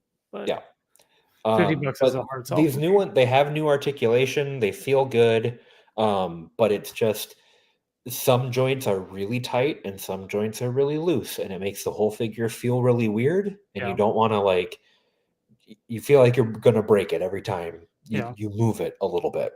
Hopefully they break in a little bit better and things are good. I'm happy with them for the price that I paid, but I would not recommend them at full price. For half off, even if you break them. Turtles is hard too, because I don't want to spend more than $100 on 4 turtles. Like that feels like the right amount of money for 4 turtles. The one that I actually kind of regret was not getting the Mezco 4-pack. I feel like if I would have just got the Mezco 4-pack, I know. Then you wouldn't have a room. Then I wouldn't have a back room full of like the Mirage NECA line that I can't figure out where to put. The Mezco pack was like $400 though, wasn't it? Yeah, but I would have been like, I spent $400 on these turtles, so I don't need to buy any more of them. Like I've been like one and done. Like, I can see it, but I will say I bought the SH Figure Arts turtles back in the day, and I sold them. Yeah, they were really good. They were super, super good, and I think I got them for probably $40 each. That's not bad. Yeah, so about $200. They were absolutely worth that price. But they were by far the best turtles anybody has put out in terms of articulation and engineering. They had die-cast shins and feet. Oh, so really? I didn't know that. Yeah, they were super bottom heavy, so they could stand really, really well. Articulation was great. They had butterfly joints. Everything was awesome. Multiple faces, multiple accessories. I felt good spending $200 on those turtles, but I wouldn't spend that on Super 7 or NECA. I did go back and forth on if I was going to do the Mirage, like which turtles were going to be my turtles, and I think I'm pretty happy with the Super 7s now. Well, good. Sorry, I was trying to click a button and talk at the same time, and I can't do that. So you just deleted the wheel. Rude. So I did pre-order these two from 5K. Yes, these two these guys I've been looking at for a while. The thing that finally turned me off on them is I think they're like 7 inches tall. Yeah, and I'll accept that. For me, the turtles have to be shorter than a person. That's how I see them in my head. I'm sure other shell heads, is that what you guys are called? I don't know. I'm sure other turtle fans are like, they can be 6 feet tall, they can be 7 feet tall, but for me, it's like they got to be like 5. Yeah, see, for some reason in my head, I always see them as larger than people, but maybe I'm just like in comparison to like April. But, did you grow up like on the live action movies? Yeah, live action movies and the cartoon, the 90s cartoon. I feel like they were shorter in the cartoons. Yeah, the cartoon is a little. I mean, it's probably all over the place. It's all over. Yeah, like as with anything around that time period, all over the place. But these look good. So if they look super cool. If these are as good as they appear to be, then I'll probably let my NECA Mirage line go maybe because I can find them, right? Like they're all in box. Because the ones that I really like actually are the Last Ronin NECA figures, and I haven't opened those. I've opened some, and then I do stuff with them. I put them back, but because I think they look really good in the box. Like I like the boxes, the flap that opens. You like the art that makes. But but they make a mural, and so I'm like, on the top shelf in my office, like I'm just building out the mural. NECA's presentation is really good. Yeah, and so. They're 6.5 inches, so they're just a little bit, probably head right about the same length as like some of your taller 6-inch figures. So I think that, have you seen Joy Toys turtles? They're like 3 3/4 inch ones. I thought about going in on that too because I was like, those are tiny. I can find a spot for that, but I didn't.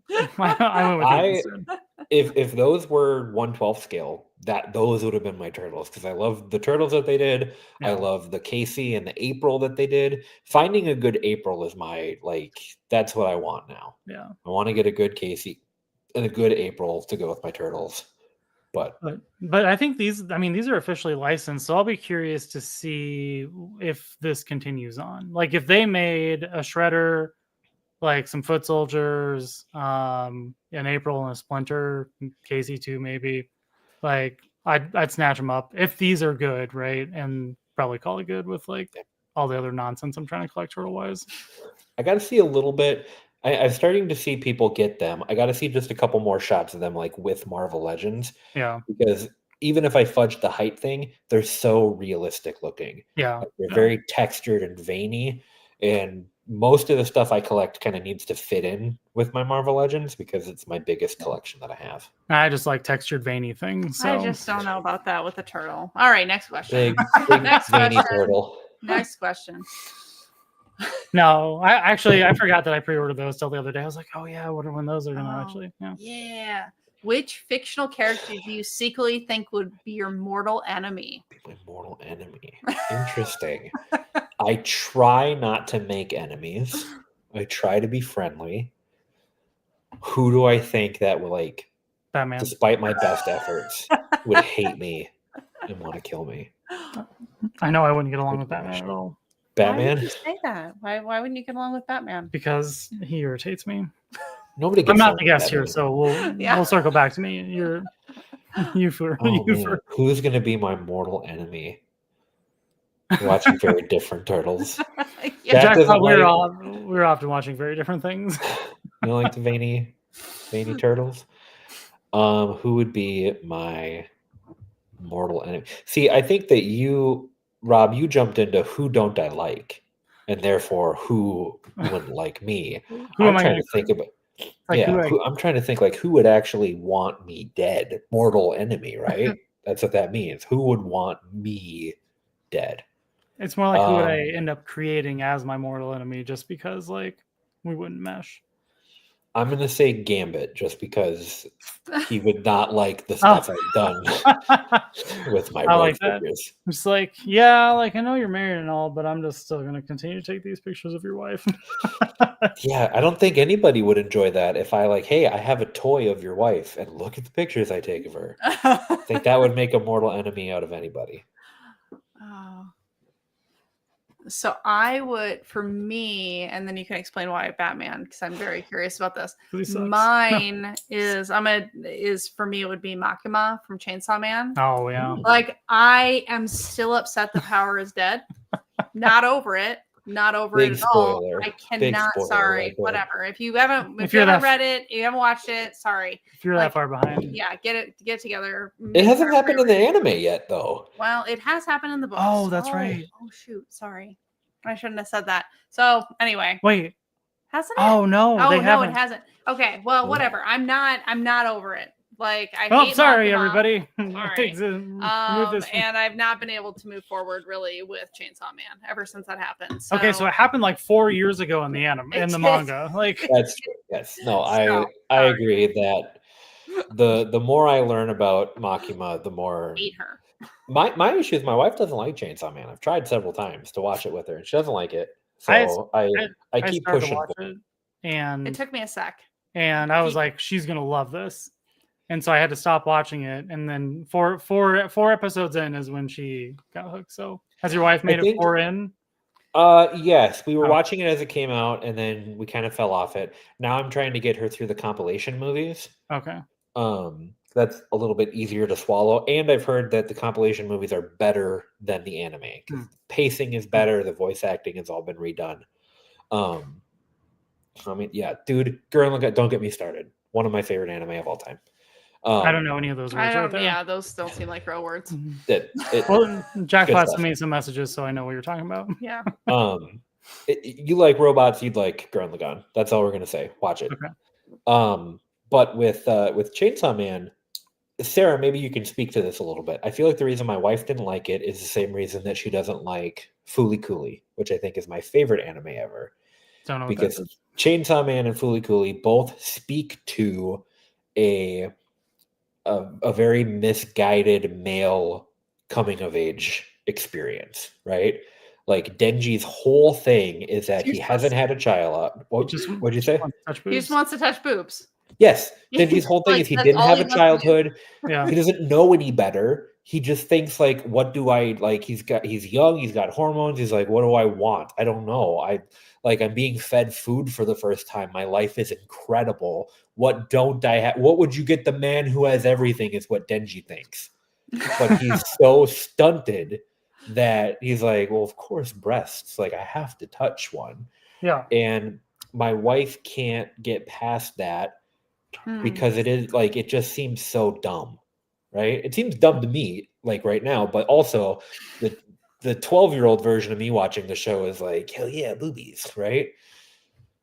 I mean, I think I'm probably the wrong woman to ask this question. I'm just like on a daily basis, like this is like my number one goal. It's like I have not moved past that. So. I don't know. Like that portion. Yeah, I mean, is it a little childish? Yes, but is it just like? But Sarah's also like, I just want to touch some boob. No. No, I do not. Yeah, it's her hang up was how it was a little bit more gory. Yes, it was like a little much from that. She's not a gory person. No, I don't like anything that's like blood and guts and all of that. No, that Chainsaw Man's a lot of that. It is a lot of that. But no, what I liked most about Chainsaw Man was that the devils got more powerful based on the fear people had in them. Yeah. And so like I didn't get hung up on some of the more like childish pieces. Like, I mean, that's really true when you think about it. Like you just internalize that the thing you fear the most, you're giving the most power to. Like that's, man, like that hit really deep. That's the part that hooked you? No, I mean it is. It's Oh, one of I the didn't things know that that. No, it's hooked me. cool. Like, And it's like just like, you know, as that's right. Like you Yeah. feed it. What grows like is what you give fuel to, and so it's yeah. cool as like a power scaling mechanism. It's cool to Yeah. try to think about like what's the next devil gonna be. Right. Yeah. Like 'cause so far we've seen like the really basic ones, but then we had like Katana Devil, Bomb Devil, Chainsaw, obviously very powerful. It's a very visceral tool. But like what's next? Like, oh, final boss is the Pandemic Devil. Well, so Or- I'm gonna hold in because I already talked about power. Yeah. But yeah, there's other ones that are on that sort of level that it's like, oh yeah, that's fascinating. That those are the things, and like, yeah, because they are all very deep seated. So not the Katana Devil, because I mean most people aren't afraid of katanas. I Like, am those things. I mean, you should be afraid of them, but like I'd be you more don't afraid of a you don't go katana than a outside and you see chainsaw. like somebody with a katana like swinging it around. I mean, Like chainsaw has an off switch. I mean, it does, but like you run into a chainsaw in America way more often than you run into a katana. Speak for yourself. Where are you? Where are you going that you're running all those katanas? Where are you that you're running into all these chainsaws? I mean, people are using chainsaws all the time to cut down trees and whatever. Like it's a more normal, I don't know, everyday occurrence. So anyway, I find that like We live in aspect two different very. worlds. We do. We absolutely. I live in like the real world, and you live in some sort of fantasy land. You're living in your own like alternate reality. Constantly surrounded by katanas. I don't know where you are. You've never seen a katana in real life. Yes, I have. Where? All over the place. If you can't name one, you've never seen a katana. When we were at to be fair, when we were at the Des Moines they did dispatch the Katana Devil pretty early, so power level's not huge. Yeah. Yes, Right? exactly. Because most people aren't afraid of katanas because they don't ever see them. Like it's not. There you go. I win. To each their own.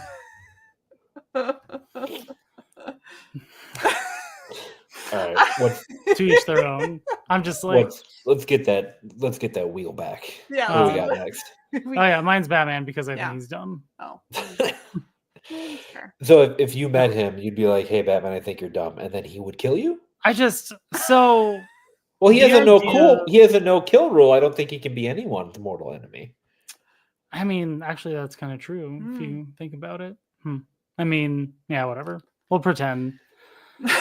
Though, I mean, accidents happen, right? Like, you know, there's marbles. Rob hates Batman. Marbles on the floor. I hate the Joker. So I like Batman. I want to like Batman. That's the thing is I want to like Batman, but he's just like he's kind of like a Tony Stark, right? But grumpier, and he's just like a rich dude that's like, I can have somebody make me a bunch of gadgets and fight crime.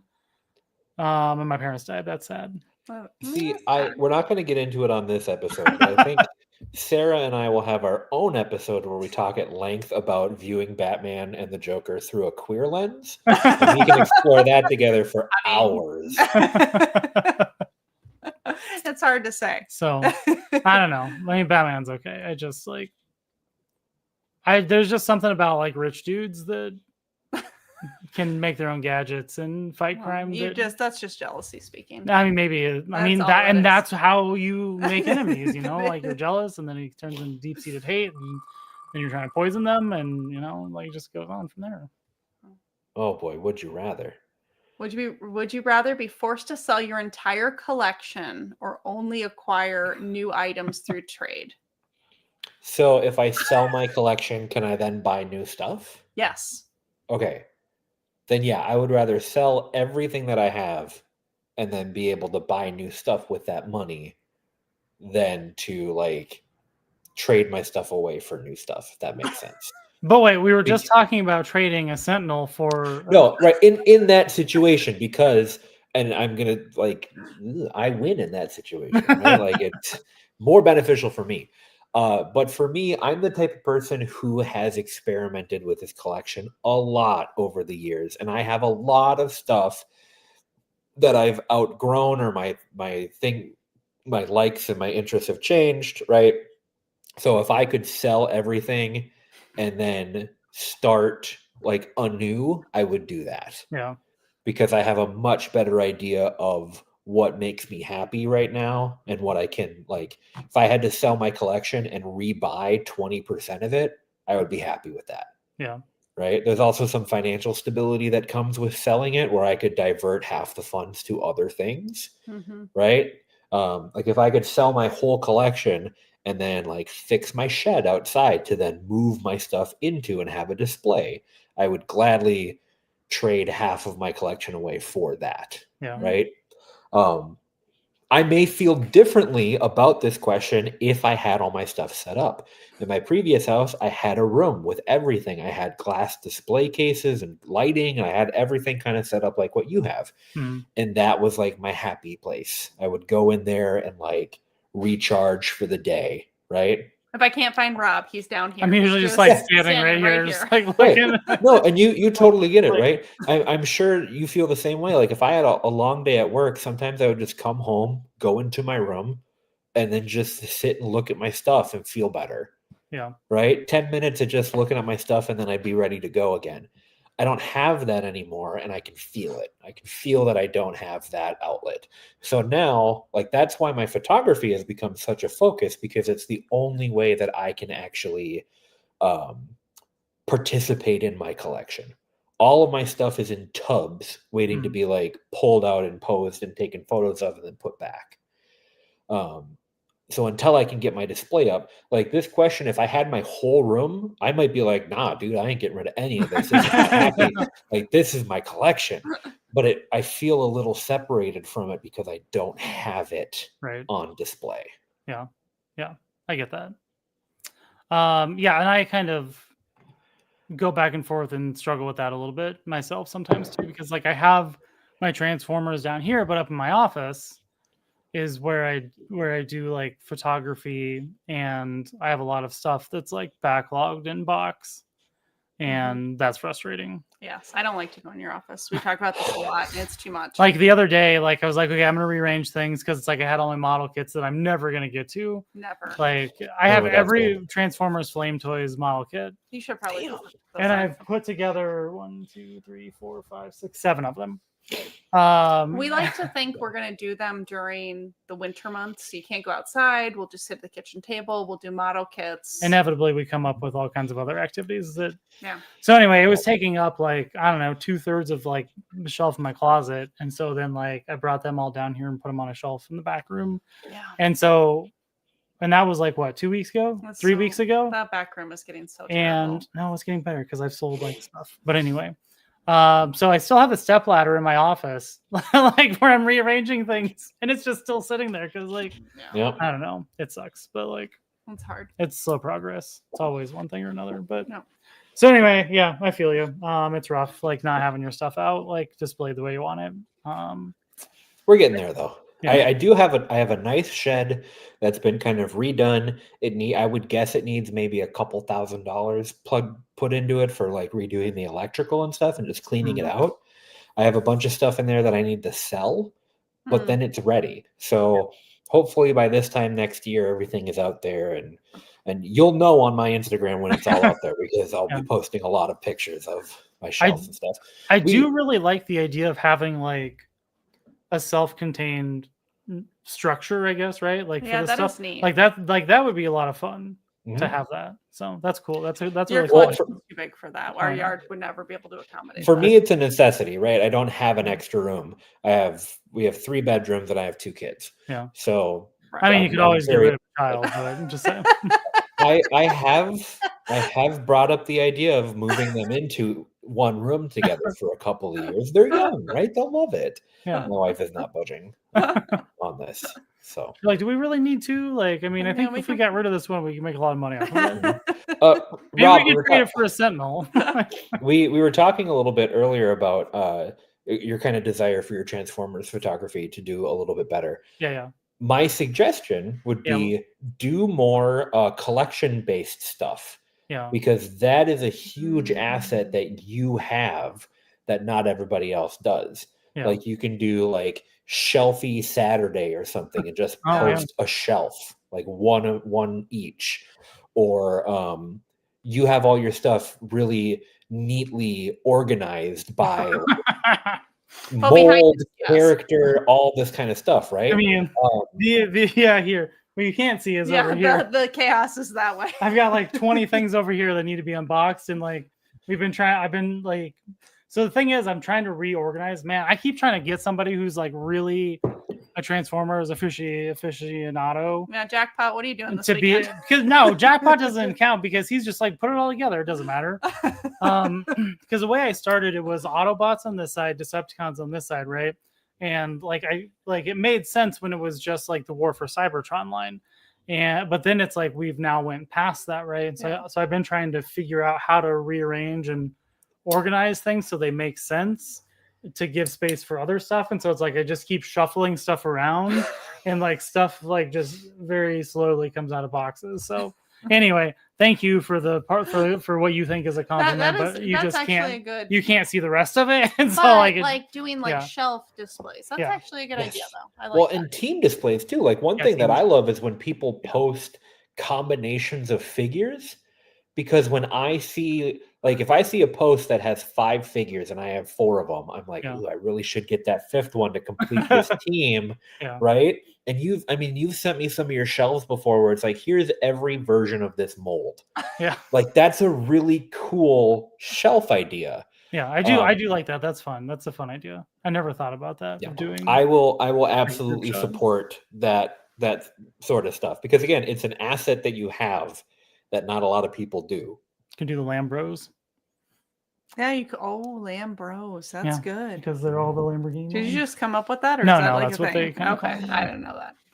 No, I totally came up with it right now. I mean, it'd be great if you did. You just came up with something else that was bro. Hasbro Bros. Hasbro Bros. Yeah, Hasbro Bros. The Hasbro Lambros. Yeah. Hasbro Bros. I don't know why we're talking in small screens here. I was going to click this button. I forgot. Yeah. All right. How do you feel about blind boxes? We'll go quick on this because I think we briefly talked about it already. I'm a sucker for them. I will buy them. All of the blockies that I have, the dozen or so that I have, I bought as blind boxes. But I'm also like a TCG player. I collect trading cards too. So it's kind of built in for me. I like gacha games. That being said, if I do decide I'm going all in on something like blockies, I will not do the blind boxes. I'll buy the whole thing and then get rid of duplicates later. That's smart. Yeah, I hate them. Well, so my problem with blind boxes is I have no self-control. Like this is my problem is I have like, addictive personality and no self-control. And so like, as everybody here who's doing this, So I'm like, it's just $5. So why don't I buy 5? Exactly. So I know better, right? I know better. What was your first action figure? I love this. Let's see. First action figure.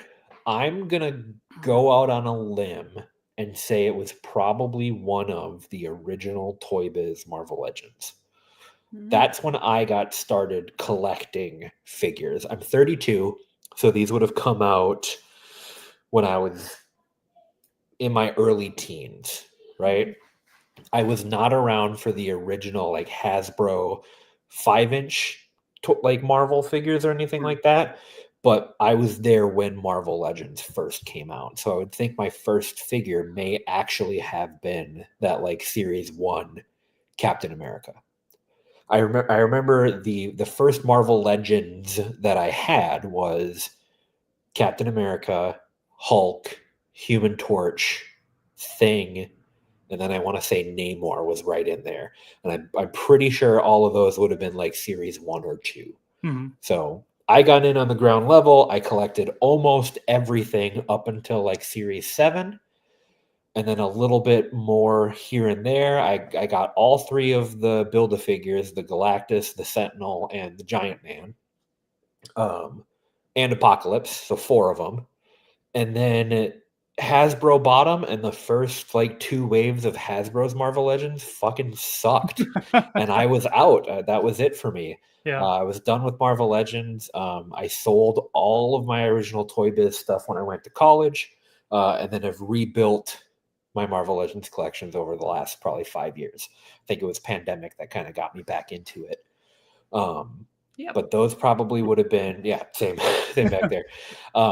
Those probably would have been my first real action figures, and that's what started me on collecting. That's what started me on liking Marvel because they all came with a comic book. So I got like context on all of these characters. I do miss that concept, like having the comic book like with the figure, like that was a fun concept. It was great, and it would teach you so much about them. Like characters, I'll buy characters now to like get a Build-A-Figure, and I'm like, I don't even know who the fuck this is. So I have to like, look it up. Or sometimes I'll see a character and I'll look them up and be like, are they cool? And then I'm like, oh damn, they're really cool. I didn't want that character before. Now I know about them, so I want them. But that was definitely what kickstarted this whole massive problem that we all have. That's fantastic. I can't remember what my first figure was, but I know it was a Teenage Mutant Ninja Turtle figure, Playmates. I can't remember what the first one was. How old are you, Rob, if you don't mind me asking? We both just turned 40 this year. Yes. Okay. So you guys probably more G.I. Joe, Teenage Mutant Ninja Turtles, He-Man, maybe. When you were growing up. I never really got into G.I. Joe or He-Man for whatever reason. So kind of like what happened is what often happens with things in my life where people decide what I like and then they go all in on that. So I don't do that. You don't. I don't think so. I don't think you do that. No. But so like, I really like Transformers, but I never had Transformers as a child because like somebody got me started on Teenage Mutant Ninja Turtles and then everybody just bought me Teenage Mutant Ninja Turtles. Just like we have a lot of cow things because people just thought you were into cows. Like one time, like I dressed up as a cow for Halloween as like a teenager. You have so many cows. Like our Christmas tree is like 20% cows. And then so somebody decided that, I must like cows. And so then I kept getting like this flood of cow gifts for birthdays, Christmases, like by family members, and so that's very strange. So I had a large chunk of the original Playmates Teenage Mutant Ninja Turtles when I was a kid, and the only action figure for me that stands out was the strawberry shortcake that came in the strawberry that my grandparents got me again from a garage sale. And they had wrapped it up for Christmas for me. But I don't know that I really had that many. I didn't have that many toys, I don't feel like, as a child. That sounds sad, but it wasn't sad. I don't think I really had that many. Yeah, I know. You lived on a farm and raised your brothers, so you got to play with sticks and boys. No, I get to play with like actual real children. Yeah. I say play with they boys. They were like my real, because we were all 6 years apart. So there's a 12-year age difference between me and my brother.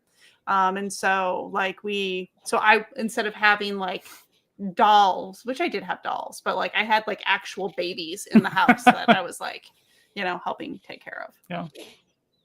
So Jackpot, we did not cover Toywalrus, where it came from. Actually, that's a great transitional question. So let's you tell us where that came from. If you want to share that, like sometime.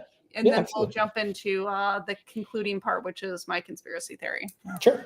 Toywalrus. That's just my legal name. Easy enough. I love it. Walrus is my favorite animal. I feel akin to them in many ways. I don't know if you saw the Mythic Legions showed off their next stuff. Are you getting walrus figure? I have to. Okay. I have to get that. Okay. At first, so the Noda, like the chubby Noda guy. Now you can see me. That's me. That's what I look like. The chubby Noda guy. So I was like, I'll just get that, and that'll be like my signature figure, and because it's me. But then Mythic Legions did the walrus, and I'm like, it's got to be the walrus. Yeah. No, but I do that. I have other accounts. I have a Gundam, like a Gunpla account that's Gund Walrus. So if you find other walrus people on Instagram, it might be me. I've made a lot of them. He sent me a picture earlier of this guy and was like, "Is this you, Toywalrus?" And I was like, "Nope, I'm slightly different than that." But yeah, I didn't snag Toywalrus, unfortunately, on YouTube, but I did get it on TikTok. Good. So we're good there. Yeah, just my favorite animal and the thing that I take pictures of. What was that weird movie that we watched with the walrus? Walrus. Is it called Have you seen that? Tusk. Sorry, Tusk. Kevin Smith. Kevin Smith. That is horrifying. Oh, it's a good one. That is horrifying.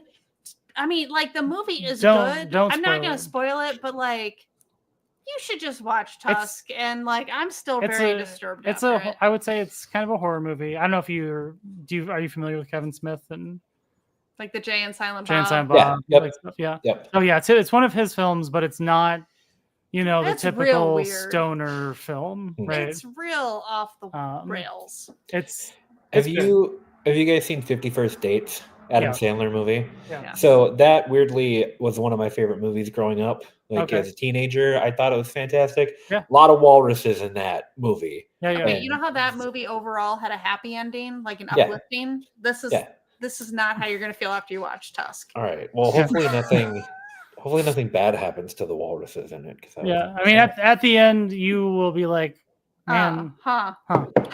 like I didn't expect that, and Yeah, Tusk see is no that. good. Yeah, Jackpot and I are. yeah. Tusk is Stop it. Tusk is it's a good movie. It is. It's just It gives me like a. I don't wanna- It's uneasy. I feel Yeah, like- uneasy after watching it. it's a good movie. It's just one of those movies you don't watch on a regular basis because it's I think once was enough for me. I don't know that Yeah. I ever needed. I've We wa- bought it. I've I watched don't know it that we twice. need it more than once. yeah, like so but it is a good movie. It's actually so he's doing like a trilogy that he's calling the North. I don't know. Anyway, it's Tusk, Yoga Hosers, and I can't remember what the other one was. But anyway, Yeah. no, you should watch Tusk. Actually, I don't know if you may not want to watch Tusk. But I like, don't know. I'm going with Jackpot. yeah, it's a good movie. It is a good movie. It's just different. If it's not your type of movie, you definitely won't like it. Yeah. See, I like movies that are just a little weird. You like movies that make you feel uneasy Yeah, or like like- empty inside at the end. Yeah, He loves nothing more like the movie Drag Me Down to Hell or Drag Me to Hell. Yeah. Drag Me Straight to Hell or whatever that's called. I was very upset at the ending of that, and he's like laughing. He's like, that's so funny. Like this empty feeling that you have at the end. Like that's exactly how I think it should be. I like movies that don't end like typically like where they I want they happy kind of wrap endings. up and everything's happy, No, right? I want a happy ending. Yeah, I like movies that just like leave you feeling like, man, that sucks. Yeah. Well, speaking of stuff that sucks, here's my conspiracy. I'm just gonna use that to tee me up here for the conspiracy theory. So I really like Pokemon Go, though, because all of this has exploded. I don't have time to play Pokemon Go, so I've actually not played Pokemon Go. No, Pokemon Go sucks now. But Pokemon Go like really sucked me in for a few years, especially during the pandemic. Like I was all into it. Then, so I was looking for my conspiracy theory tonight, and surprisingly, there's a conspiracy theory around Pokemon Go. Yeah. Had no idea. Which was basically that this whole like foundation of Pokemon Go, if you look at like the background, if you want to scroll a little bit here on our other screen, my dear. Get your own mouse. Well, I don't. I would love to have my own mouse, but you have the mouse. Was that it has like actually come really shady origins. So the CEO of Niantic, he founded this company called Keyhole in 2021, and the CIA actually was a funder of this Keyhole Inc. company in 2021, which then also became part of Google Earth and Maps, which like in this guy, John Hankey, who's the CEO, he also worked for the state, or it wasn't the State Department, I forget which, but he worked in DC, Myanmar, and like the whole concept of this was to use the games to map uncharted territories in the world, like which makes sense, right? The street views, all of this, and it really built on the predecessor of Ingress, which it's funny because you had told me about that because I had not played Pokemon Go. You introduced me to it, so your fault. Of players, of portals and landmarks, but like you're taking photography, you're mapping all of this out, but basically you're feeding maps that are then used by primarily our government, other governments, and especially with like this Pokespots gyms, you're having to do like there are things where you could scan them, the constant GPS pings.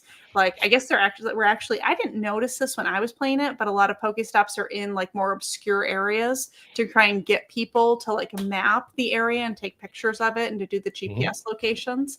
But basically, Pokemon Go was probably just like a government operation to have us data collect and map like obscure areas so that they had more data and information, which and all backed by the CIA. So I find that wild. I would love to believe this is a conspiracy theory, but it's actually probably totally true because they're always watching you. I mean, Ingress did seed like Google Maps and stuff for a while. I mean, yeah, that's what it all. So, well, I would guess that calling it a conspiracy would be a little cart before the horse kind of thing.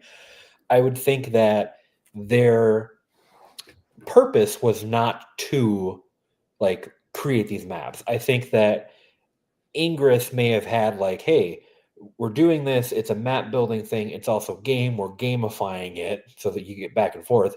I think Pokemon Go largely was a big Pokemon game, but then they're just like, holy crap, this is the most downloaded app ever. More people are playing it right now than anything. It's collecting so much data. We would be silly not to use it for something. yeah. Right. I can understand why the governments would be interested in being able to harness that data because just so much of it is being collected for free. Well, and gamifying things too. So it's been a long time ago since I read Ender's Game. But if you haven't read, I talked to you about this book all the time. I need to read Ender's Game again. I read it back in high school, and it still like has this impact on me. Me too. Fantastic book. It's a fantastic book. I don't know why I haven't read this again, but like to your point, like which came. What was the cart before the horse here? Was it a game first? Was it a CIA like psyop first, like a data gathering thing? Like how did this all intertwine? But yeah, the Ender's Game component here of like, are we playing a game or are we the game? Like, what are we? What's going on here? Where are the lines with all this? I think the fun conspiracy theory is they were like, oh man, Ingress gave us just a little bit of this, but if we tie it to the world's biggest IP, then it will go crazy, right? That's the fun conspiracy theory. Yeah. Could that have been a part of it? Maybe. But I definitely think that once it took off, everybody was looking and like, hey, we have to find a way to capitalize on this momentum in some way. And then the hooks might have gotten it. I think that's probably closer to reality. But what you're saying about like the government using us to map things, I think that is absolutely true. Oh, absolutely. Yeah. Yeah. And I would argue it would be dumb if they weren't. Yeah. Right. Like we should be using all of our data, all of our, like I would hope to a certain, and I guess something I did find on this too is that there's certain governments that have banned the use of like Pokemon Go and some of these games that require mapping because they see it as a like US based like tracking device and map. Like it's a psyop for them. So I find that interesting that there's certain things that we just are obscure, like they're just part of everyday life, like Pokemon Go, that other countries are outlawing because they see it as this sort of threat in terms of mapping. Right. Interesting. I don't know. I'm a big fan of data collection. He's made really great targeted ads. When he's not buying Transformers, he's researching data collection. Like we have a Google Home in almost every room of the house. I have Google phones. Everything I do is Google, right? Yeah, they got all the data. My Google is very, very tailored to me, and it delivers the information I want. Including just to the government too, and it makes it easier. Like a small price to pay. Yeah, I am a very indecisive person. It takes me forever to make decisions on things. With the exception of toys, I just click check out and don't think twice. And so like anytime I go to Google, I'm like, should I buy this? And it's like, nope, here you go, buy this instead. And I'm like, okay, thank you. Like I don't even think about it. And so I'm like, whatever, right? If somebody is that interested in the amount of toys I buy and what I do with those, good for them. Like I lead the most boring life. And I'm like, I don't know, man. Your 5,000 Instagram subscribers would argue otherwise. 4,000. Yeah, we'll get there. We're getting there close. They are deeply interested in the toys you buy. Yeah, well, I mean, it's all fake. So no, it's not fake. But I just mean it's his data collection hobby. He's got an army of bots. Yeah, we know. I like that. If only you could make them build those fences for you. Oh yeah, right. If only. So I mean, the laser cutter is what's going to help build those fences. Anyway, if somebody, I just keep thinking, if somebody is sitting at their government job and they're like, let's see what Rob's doing today. And I'm like, oh, he works from home. He hasn't moved from his one spot in like 6 weeks, except to go for a walk around the same 2 blocks that he walks around twice a day. And there's been 14 packages delivered to his house every Tuesday and Thursday. Like, like if you find that interesting, have all of that information. Like if, you know what I mean? So I don't know. Like, that's where I'm like, I know people get up in arms about like data collection, privacy, and this and that. And I'm like, I put it all out there. I don't care, because if it makes my life you're on easy, the internet topless, Robert. I'm just like, tell me how I can provide more of my data to other people to make my life easier. You can have it. So, but I'm just we've all shared our hot takes. Yeah, that's great. My hot take. That is a hot take. That is a hot take. Yeah. So we have been at this for a little over 2 hours and 15 minutes. You know what I love is we always try to do this for 90 minutes. We always have this plan of like 90 minutes, but then we just have, we didn't even get through, I don't even know what, like 5-6 questions on the wheel. So did a good amount. No, that was great. But I think we'll cut it here. We made it through. Hold on. I did want to just call out a couple things. Is James is not able to find you on TikTok. Could you just say one more time what you are on TikTok? Well, not just TikTok.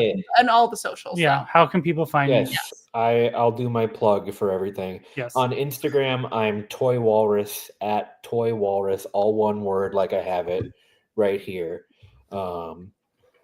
I'm also tagged in Rob's post, so if you're following Rob or Sarah, you can get me in there. On TikTok, I'm pretty sure that I'm Toywalrus. I've only posted one thing. I definitely have plans for it down the line. I just haven't quite gotten there. Just everything. Yep. Same. My handle's the same on both, at Toywalrus. I have accounts on other social medias, but I'm not using them yet. If you follow me on TikTok, work in progress. I might get some stuff on there. You know how we got James here? TikTok. Yeah. I definitely want to do it. I want to do more video content. I just haven't. It's great for live streaming. It doesn't even have to be. Whenever videos. Rob's doing his, just my plug for TikTok, if you're trying to figure out how to use it, if you're struggling with how to set up your display or like mundane, boring, everyday stuff, we will live stream for like 2 to 5 hours on like a weekend while he's unboxing stuff and I'm crocheting. Just my normal rant that I'd be doing without anybody. And people just ask questions, and we're just doing our normal just dealing with the collection, profusely sweating and like running around like a crazy person. I've watched you guys build models and stuff like that before. I actually have a pretty big order from 112 Props coming. It should be shipping out on Friday. Wait, is that the name of a place? Yeah, it's they do custom soft goods for mostly superhero stuff. So I have a bunch of wired capes coming in. Probably, ONE, then the number is 12 props. Not crops. And when all that stuff comes in, I've probably got like 25 figures that I'm going to be upgrading with those. I was planning on live streaming that. So that might be my first TikTok thing, is just live streaming, putting capes on stuff. I'd watch that. But yeah, if you don't follow me and you want to follow me on Instagram, I wouldn't say that my stuff is too much more spicy than some of the spicy stuff that Rob has posted. Maybe a little bit. I just want to make one. Sorry, interrupt to make one correction. No, this is not a if you want to. This is a requirement.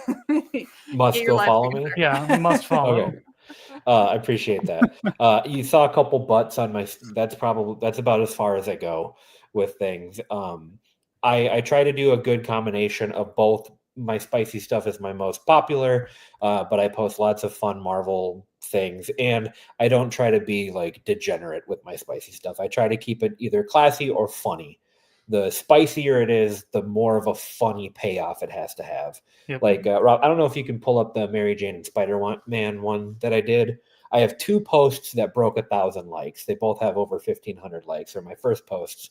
One of them was my Rogue Kit Bash, and I'm very happy that did as well as it did. How far back am I going? Not too far back. It looks like Mary Jane is performing a sex act on Spider-Man. Trust me, you can put it on YouTube. It's all right. So this is about as spicy as I get. If it is, the spicier it is, the dumber it has to be. So I'll let you pull that up, and you can walk through the carousel on it real quick. But this was the other one that broke 1,500, and I was like, guys, I don't think I have got that many likes on anything. So I mean, that is a feat. Like that's impressive. It's so stupid, this one though, right? Like Oh, obviously I the joke, remember this. Oh. and Yeah. then Yes, the I joke remember is that. that she was helping him with his web shooter. Yeah. So It's that's funny. kind of the stuff that I do. Like No, I'm like this not was posting.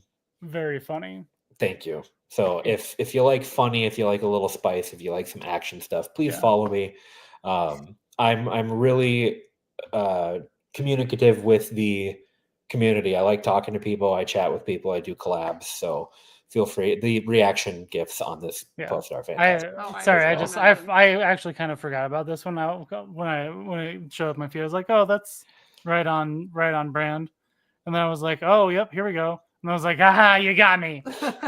Yep. I try. Yeah. So always stick through to the end. The last picture will usually recontextualize what I'm doing. Or I'll do something stupid, like I'll actually do like a spicy scene between like Black Cat and Spider-Man, and it'll be very spicy, but then the caption will be like, Spidey's fighting his most challenging foe yet. Like it always has to be dumb as well. So if you like dumb, please follow me. I appreciate it.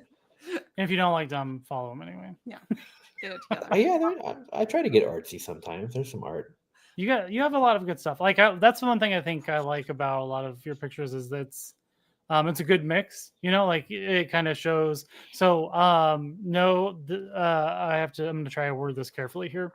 I'll just be blunt. I don't know how to do it. No shade to anybody that has a particular look or theme to like what they do, like their pictures. Like some people have a very specific thing that they do, right? And that's fine. But I like variety. Oh, I see where you're going. I had no idea where this conversation. I know what you're trying to say for sure. And so like I think it's fun to see like the different things, right? Because I don't want it shows I think versatility, right? Like in creativity versus like not. I don't know. I think you can have like a look, but also have different aspects of it, and I think you do a good job of that. Thank you. I appreciate that. I try to have a good look. A lot of it's out of necessity, right? Like I struggled for a long time to get something that was sustainable, that I could keep up without taking down. I'm shooting in my living room, right? So I needed something that was small, universal. I've really landed on that in the last, I want to say, 5 weeks. My most recent stuff, I'm really happy with the way that it's set up because it's easy. I think it looks good, and it allows me to just pump photos out. I can sit down and take pictures. I'm not constantly like trying to reinvent the wheel or come up with stuff. And at the end of the day, this is my outlet for enjoying my collection, right? I like to pose these things. I like to play with them. I like to do stuff. So the more I can do that, if I can sit down on a weekend and do 10 photo shoots, that's great. Whereas before it was like I was struggling to get 1 or 2 a week because of all of the other stuff that comes with it. So I've really kind of made a universal setup that I feel good about. I feel like it has kind of a signature to it. You can tell that it's me, but it's flexible enough that I can do that Venom and Carnage fight scene or the funny Mary Jane and Spider-Man or the basketball stuff. Like it's flexible enough that I can do stuff with. Well, I think we kind of talked a little bit about that when we had you on the first time, and you found a good way to use a lot of different things that make a really good scene that I never would have thought of, and this dish strainer or whatever it was, right? I used a dish strainer for one of my things. Like I still think about that. Super neat. Just a cheap like dish strainer for like a texture. That I never would have thought about that. And so I don't know, like I feel like that is an art within itself of being able to come up with ways to take like a lot of just kind of everyday objects and turn them into something else. Because there's oftentimes I will wander around this house. I'm like, I need this like specific thing to put in here, and I will like wander around trying to channel my inner Toywalrus, and I'm like, what do I have? I have to have something that will fit this, and I can never figure it out, so I just abandon it. Well, I still have a bit of that, right? Like I got these effect pieces that everybody has, and they look good. I've got these super action stuff wall that I build things out of, and I showed you the I use that more than crates. anything, I'll be honest. Right. Yeah. These I call these the toy photography crates because everybody has them. But you will be happy to know that I do still have just a household item in all of my photos. I took a picture of it. The grid that you see behind is just some artsy fartsy wall art from Target that I wrapped string lights on. Yeah. It's just a gold little piece of wall art. And it was on my wall back there, and I took it off and put it here, and I was like, I just need something tall and that creates a shape. Yeah. And what I like about it is it looks like different stuff depending on how it's shot. Like it looks like a warehouse, or it looks like rafters, or all these things. And it just it's very flexible in that way. I mean, I know when you first sent that to me, there's part of me that was like, I need to go find one of those. But I'm like, but then I'll just be copying you, and that's not cool. We all copy, dude. You have been so inspiring to me in terms of your creativity with your dioramas that you put together and how you build different things, the moodang stuff. You're inspiring because I've said this before about you. You're just very ambitious. You do everything. Things that I just try to take pictures, and you're like, I'm going to take pictures. I'm going to do videos. I'm going to do a talk show. I'm going to do OnlyFans. It's wild, and it's incredibly inspiring. To see you just doing stuff. I don't have. It's that lack of self-control. I don't know how to just not. You know what I mean? It's because you have all the interests, and you just want to pursue them all at once. Yeah, and that's the biggest problem right now is I've started so many things, which is why you're not getting a laser cutter. You are not. It would make fences go so much quicker. Just find somebody who already has one and buy them from them. No, because that's a hassle. I don't want to work with somebody else. I'll find somebody locally. You're not. No, I don't want a partner. I want to do it. Fine. Oh, I'll show one other thing. Here's my last little thing for my background. I think you had brought this up once. I've showed it before. Super action stuff. Again, this is just there. It's just these built into a little tower. Okay, I'm definitely going to copy that. Yeah, I never. That's fantastic. Sorry. FC on Instagram. I think it's FC Figures. He may be a mutual of both of ours. Okay. Let me get his actual thing. Final Cut Figures on Instagram. Okay. His stuff is super cool, very colorful, very minimal and kind of abstract sets. But he has this really cool scaffolding that I saw and was like, I need that. So I just built it out of this. And this is the tall thing that you see giving height to stuff in my background. I've posed Spidey on it and stuff that. Yeah, I know you're talking about. Yep. So that's just another thing where it's this on its own doesn't look like anything, but as a background object, your mind just fills in what it is. Right. I wish you would have shown me that before I went and bought more things from BBC. BBCS had they the Gundam hanger type of thing. Yeah. There was a brand that I had not seen before, and they're calling them Garage something or other, but they came in 2 packs for $20 or something like that, and so I got I think two packs. I don't know. Anyway, yes, we could do a whole other episode where I talk about Gundam and stuff Actually, like that. let's do that. So I'm gonna start yawning, and then he's gonna get irritated with me because I'm getting tired because it's 9:30 my time, so I'm ready for bed. But let's put a pin in that, and at some point we should have you back for toy hacks. What are everyday items for the photography? Because I think that would be really cool. Yeah. Be happy. I could even pop in for a 20-minute guest segment on it. That's you guys want to do with us. We can't have less than a 2-hour conversation. No. Well, I was gonna say that could actually be a secondary stream because we've been trying to figure it out So actually, let's chat about that. We'll chat about that more. Beautiful. I'm down for whatever. Yeah. Thank you guys so much for having me on again. This was great. Thanks for watching, everybody, and I look forward to being on again sometime. Yeah. One last thing I'm going to plug here real quick, which is Mythic XD. If you're not a backer, go do it. Just simply because I missed out on the first Kickstarter. I wish I wouldn't have. I kicked around